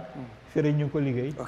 bi tamit every week ñu ngi get report pour make sure ne ferry bi ñu ngi ànd ko léegi yow wax nañ ñu yokk man power bi engine si ñu ngi expect engine si novembre la ñu wax ne engine si ESA ngi war a ñëw ñu ngi war a jógee Holland boobu tam ñu ngi ko séntu 10 novembre so loolu yëpp mu ngi si te ñu ngi pousse pour make sure ne am nga ferry bi nakal sax def nañ ñu si mun di def ba pare tamit ministre bi tamit as a policy maker li ñu def tamit mooy ne joxe nañ license pour un alternative operator comme lu ma wax ne am nga yenn ay efficiency bi nga dee su fekkee ñu xam ne monopoly daf da leen limite waaye if you have competition mooy transport competition la you become more efficient to compete and to be efficient so ñun tamit loolu noonu yëpp ñu ngi ko seet as a policy maker to make sure ne xam nga moo tax comme ni nga ko waxee boo rëdd si ñoom tam ñu ngi build seen terminal ñoom tam hopefully suñu demee into operations then it would actually create more competitive ba yow as a consumer comme yow mu nga xam ne yaa ngi fay am nga choice nga use ferry bi wala nga use ferry bi bu la doy rek bu la doy nga jël waaw loolu yëpp am na ñor thank you so much mi ngo suñu last part bi xam naa tey benn comment rek la ñuy laal ñuy doog koo jeexal Mr Ceesay dañ comme suñu réew ni muy demee dañ am comment section boot boobu noonu daf lay neex nga comment si su la neex te mun ngaa bañ a comment te xam naa bu muytul yow bii fooguma nga comment si xadi indil ma boobu mooy Barrow sends delegation to Islamic Summit and COP 29 ñu bari nag coow li mooy lu tax président Barrow ñu bari jàpp nañu ne moom moo nekk OIC chairman bi lu tax muy délégué keneen mu dem doo ministre of information wax na ne lii nekkul OIC boo am na ñuy wax ne ba tey mbiru OIC la but anyway da ngay comment si loolu bor wala da nga bëgg non so just mun ngaa pass rek waaw non boo bëgg just mun ngaa pass rek no problème so ma ñëw kon si MC jërëjëf foog naa ne PS moom technocrate la waaw ñun moom ay politiciens leen yooyu moom niñ si sawar bu wax si waaw so foog naa ne gis neen press release bu génn si government bi through the Minister of Information mu nekk lu nga xam ne dafa jaaxal Gambien si yëpp bala mu génn sax foog naa Gambien si bëri ku nekk ngay laajte président Barrow mooy OIC chairman bi so there is a summit imagine summit mi ngi am in Saudi ba nga xam ne gisuñ ko fa jël na ay few days ni yaa ngi wax si media bi ba after ñoom ñu génn bu nga xam ne mun naa ne sax di ñëw rek pour layal askan bi peut-être dañ war a xam ne Gambie dafa toll fu nga xam ne kenn mu daan kenn léegi si àdduna bi léegi xanaa mu neex la because su nekkee ne suñ dëkkandoor yi muy président Diomaye bu mu dem gis naa ko si Facebook page am bi mu ne mu ngi dem attend OIC summit so foog naa ne ko aussi communiquer ak doomi dëkkaam bi du leen war a mislead wala lu xam ne amut bu mu fa eggee sax waxaat na ko tam ne agsi na receive nañ ko so kon suñ ñëwee ne waaw nekkut OIC summit Arab Mid League la something like that foog naa ne loolu sooy dem ba di wax joxe communication sa doomi réew dafa war a accurate da nga ko war a jaarale si yoon war nekk lu nga xam ne yow da ngaa ñëw pour li namal askan bi because askan bi xam neen because soo nekkee OIC chairman waxtaan bu nga xam ne tey Islamic League la ñu war a toog mooy war a waxtaan loolu yow da nga fa war a teew. ndax obligation la pour mu teew. waaw because soo nekkee chairman lu si ëppa because tey dafa dem private visit si lu gaay wax in Morocco. foog naa ne mun ngaa bàyyi sa private visit boobu nga dem attend summit boobu. Private visit bi da nga xam lan la. despite lu mu ti nekk boo summit boobu. mun naa ne lu mu laa isil moo ëppa. because soo xoolee ñaata leaders ñoo fa nekk. si àdduna bi ñoo fa dajee. mun nga wax ay investors yi nga xam ne di nga ko mën a am pour isi ko sa réew. ña private visit bi yow loolu yaa ngi si holiday. boo si nekkee sax ne mun loo dem sax. soo xoolee bu mu dem private visit bi sax am na ñu ma ko doon waxtaanal foog naa dafa den announce ne dafaa dem. di sangam wala ñëwam bi sax waxuñ ko woon ba after dafa isi coow ñu ne waa dafa doon ñëw tey xaw ma démba so dama gis ne foog naa kaani jotaay yooyu lu mel ni chairman of the OIC war ngaa mën a dem teewee ko afara su nekkee ne yaa ngi am wér gu yaram su nekkee mun loo ko dem te mun ngaa yónnee ndaw nekkul ne ñàkk a yónnee ndaw taxut mun ngaa yónnee ndaw mu dem represent la bon comme kaani lu nga xam ne emergency la yow ñu ne yow emergency Islamic summit bu nga xam ne yow ñu ne yow yaa ngi OIC chairman bi su waxtaan boobu yow da nga fa war a nekk normally yow ñu xam ne ñoo war a decide moom yow da nga si war a bokk sa décision si war a nekk soo yónnee ndaw dafa am fu mu war a em yow soo demee tey yow foo war a toog ak fu ndaw war a toog nekkul benn so foog naa ne lu gën a am mooy moo tax ma ne Minister of Information Ismaila su ma waayee wante foog naa ne dafa di bàyyi xel bu baax yan kaay ni communication bi yow mi mu ngi koo génne askan bi because tey ñooy waxal tey ñu toog fii tey ñun tey ñuy déglu ñu gën a xam lu ñu wax. That's right. Because bala ngaa wax sax ñoom xam nañ yow fan ngay doore ak fan ngay daanele kon ñuy déglu ñu gën a garaaw tey ñu xam ne tey yow ñu ngay waxal boo tey soo xoolee ngeen ñëpp xam nañ ni summit bi OIC summit la so ñoo wax Gambien si ne lii moo xew président mënut a dem dafa yónni ay ndaw waaye tey nga xool nekk lu nga xam ne loolu ñëpp a ko war a ñaawle because tey leen expect ne lu war a leer si ñoom la war a jógee dan even si opposition bi bon lu mu gis si nguur bi mooy opposition bi ñuy gën a wax askan bi lu nga xam ne tey mi ngay jaar si yoon foog naa loolu moom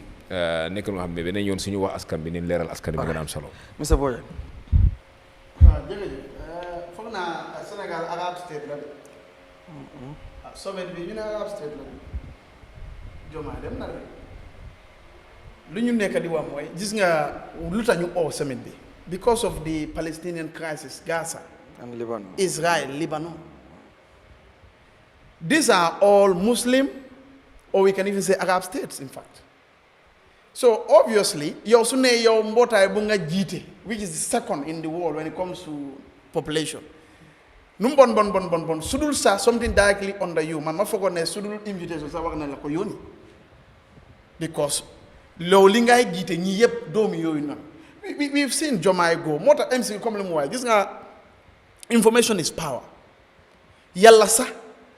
dafa fagatal information moo tax muy yónni nit ñi su ñun ñu faram-fàcce bi su correct ko rek duñu mun a xam yàlla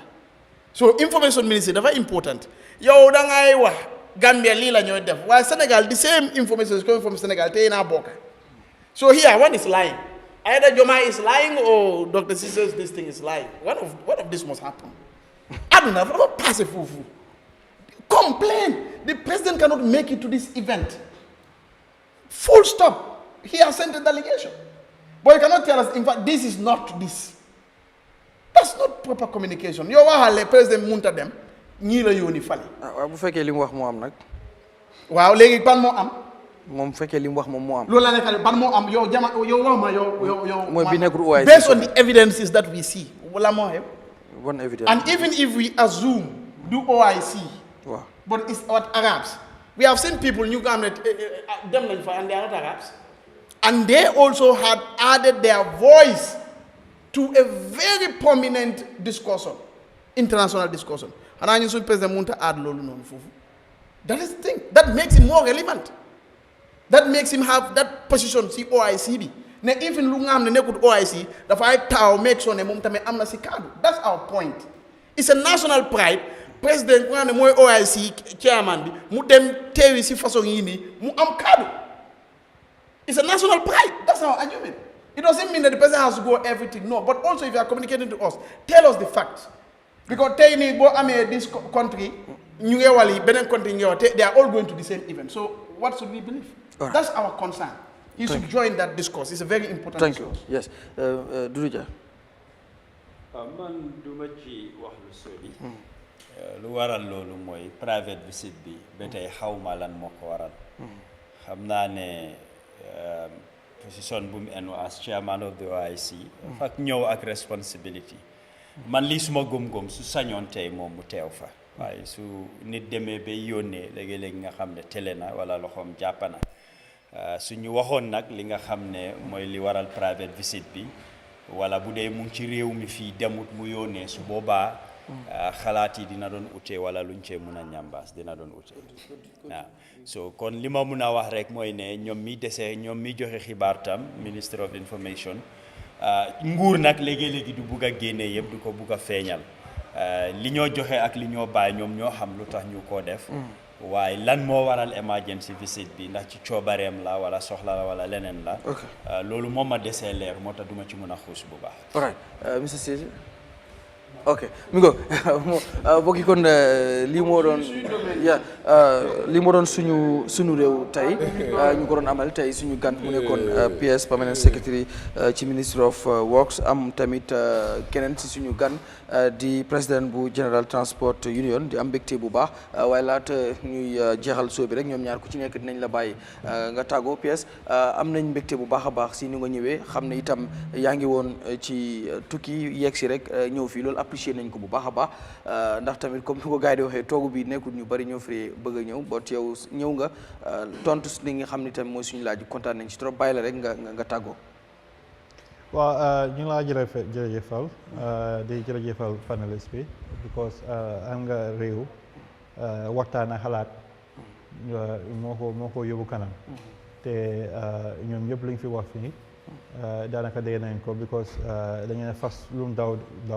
xam nga. na nga ko laabali la nga ko yokkal. mu gën a mën a daw. so ñun tamit ñun as policy makers policy yi ñu dee defar. dañ ko dee defar pour nga xam ne dafa dimbale askan bi. pour dimbale ñu mun a def lu nga xam ne askan loolu lañ soxla. waaye yéen yi tamit foog ñu gëstuwaat ko. so loolu lañ dee wax ne yéen yi comme luwaa yi wala sa tayuñ taxawal. foog ñu ko gëstuwaat pour seet comme ni ko Omar waxoon mbiri transport. dañ toog ñu seet ko ñu xalaat ne soxla nañ département bi dafa tax ba ñoom seen taxawaay yëpp si mbiri transport la si dimbale transport yi ñoom pour yëfi taxi yeeg yooyu noonu taxawal luwaay yi ak régulation bi pour transport because loolu noonu dara la nga xam ne si ministre bi manqué woon na et mu si foofu tamit ñu ngi liggéey pour seet ak other stakeholders comme interior comme que ñoo amee mbiri licence yi ñu ngi développe tamit transport yi ñu ngi développe lu ñuy ooyee véhicule policy pour seet naka la ñoo lukat moto yi nekk di ñëw Gambia ak yi daw si yoon wi ak ba pare tamit ñu ngi liggéey NRA pour seet tamit suñu road standards si because ñoom tamit ñoom lañ taxawal pour ñu ñoo defal suñu road project si so lii yëpp ñu ngi koo seet waaye comme ni ma ko waxee yëfi transport ñun gisee wuñ transport rek ne si yëfi yoon xam naa ne ñu bëri yoon bi lañ dee gis waaye ñu ko gis si yoon bi ñu ngi ko gis si port bi ñu ngi ko gis si airport bi because yoon bi ñu ngi def yoon yu bëri te daanaka because of nawet bi dafay tax ba yenn yoon bi liggéey bi daf day xala gën a wàññeeku waaye su nawet bi jeexee nii rek ñu ngi commencé waat gën a see yokk a doole waaye tamit port bi gis nañ tamit jafe-jafe yi ñu si doon am ak liggéey bu ñu si taxaw léegi ñu ngi look at efficiency bi comme ni ma ko waxee si terminal bi si boppam pour expand of die property si léegi ak waaye yëpp expansion bi mu ngay dem shipyard bi tamit ñu ko kat ba pare Sanyang tamit commencé nañ port bi gars yi ngeen commencé woon demoon nañ Sanyang di am waxtaan ak gars yi nekk foofu noonu ak National Assembly ba ñëpp pour seet tamit Sanyang port bi boobu tamit bëggoon nañ ko gaaw taxawal nga xam ne nañu di jàppale ndax ñun tamit suñ port bi mu taxaw nekk fu mu waroon a nekk pour because xam nga suñ bagage yi day dugga fii pour génna dem ay Mali ak Guinée Bissau lu am solo la pour suñu économie bi so te loolu noonu tax na ba ñun tamit ñu ngi fonk loolu noonu airport bi tamit ñu ngi koy seet pour seet because airport bi am na njëriñ in terms of connection because flight si seer na ba pare tamit also pour look at tourisme bi am na njëriñ torop si économie bi so boobu tamit ñu ngi ko seet naka lañ ko gën a dëgërale pour am more flights coming so lii yëpp dal nga xam ne ñu ngi ko tënk ñu ngi ko lifi xam naa parallèle bi wax na ne wax bi yéen ay waxtaan bi daf dee bëri waaye xam nga yéen ay foog nga waxtaan ñu yokk si xalaat dañu mun a xam ne suñu fi la bi ko xam nga Gambia comme ñun su liggéey is under the National Development Plan. National Development Plan mooy les 7 priorities pour le secteur yi. Gambia before amoon na vision the vision 2020 la woon. After boobu xam nga yéen su demee ba comme yooyu yëpp ay long term planning la. or strategies. leneen yi lay xew mooy foog nga ko seetaat di ko review. as you are going along pour make sure ne yaa ngi si right track bi. ba pare tamit soo demee ba egg seet ndax lu taxoon nga taxawaay. ndax jot nga si yëpp. so si yeneen tamit so loolu yëpp tamit dafa am solo xëy nga loolu defuñ ko moo tax buñ eggee foofu noonu sax xamuñ da egga nañ fa wala eggaguñ fa ak lan moo si manqué waaye yëpp like I say national development plan bi bu nga xam ne government ñoo ko taxawal moo ñu ne guide as a ministry pour suñu implementation. all right Mr Ceesay looy tàggoo. Thank you so much Garmi di gërëm di viewers and the followers kontaan naa si waxtaan bi trop lu ñu wax nag su dul noonu ngeen jégal ñu xam loolu suñ coobare mooy na baax rek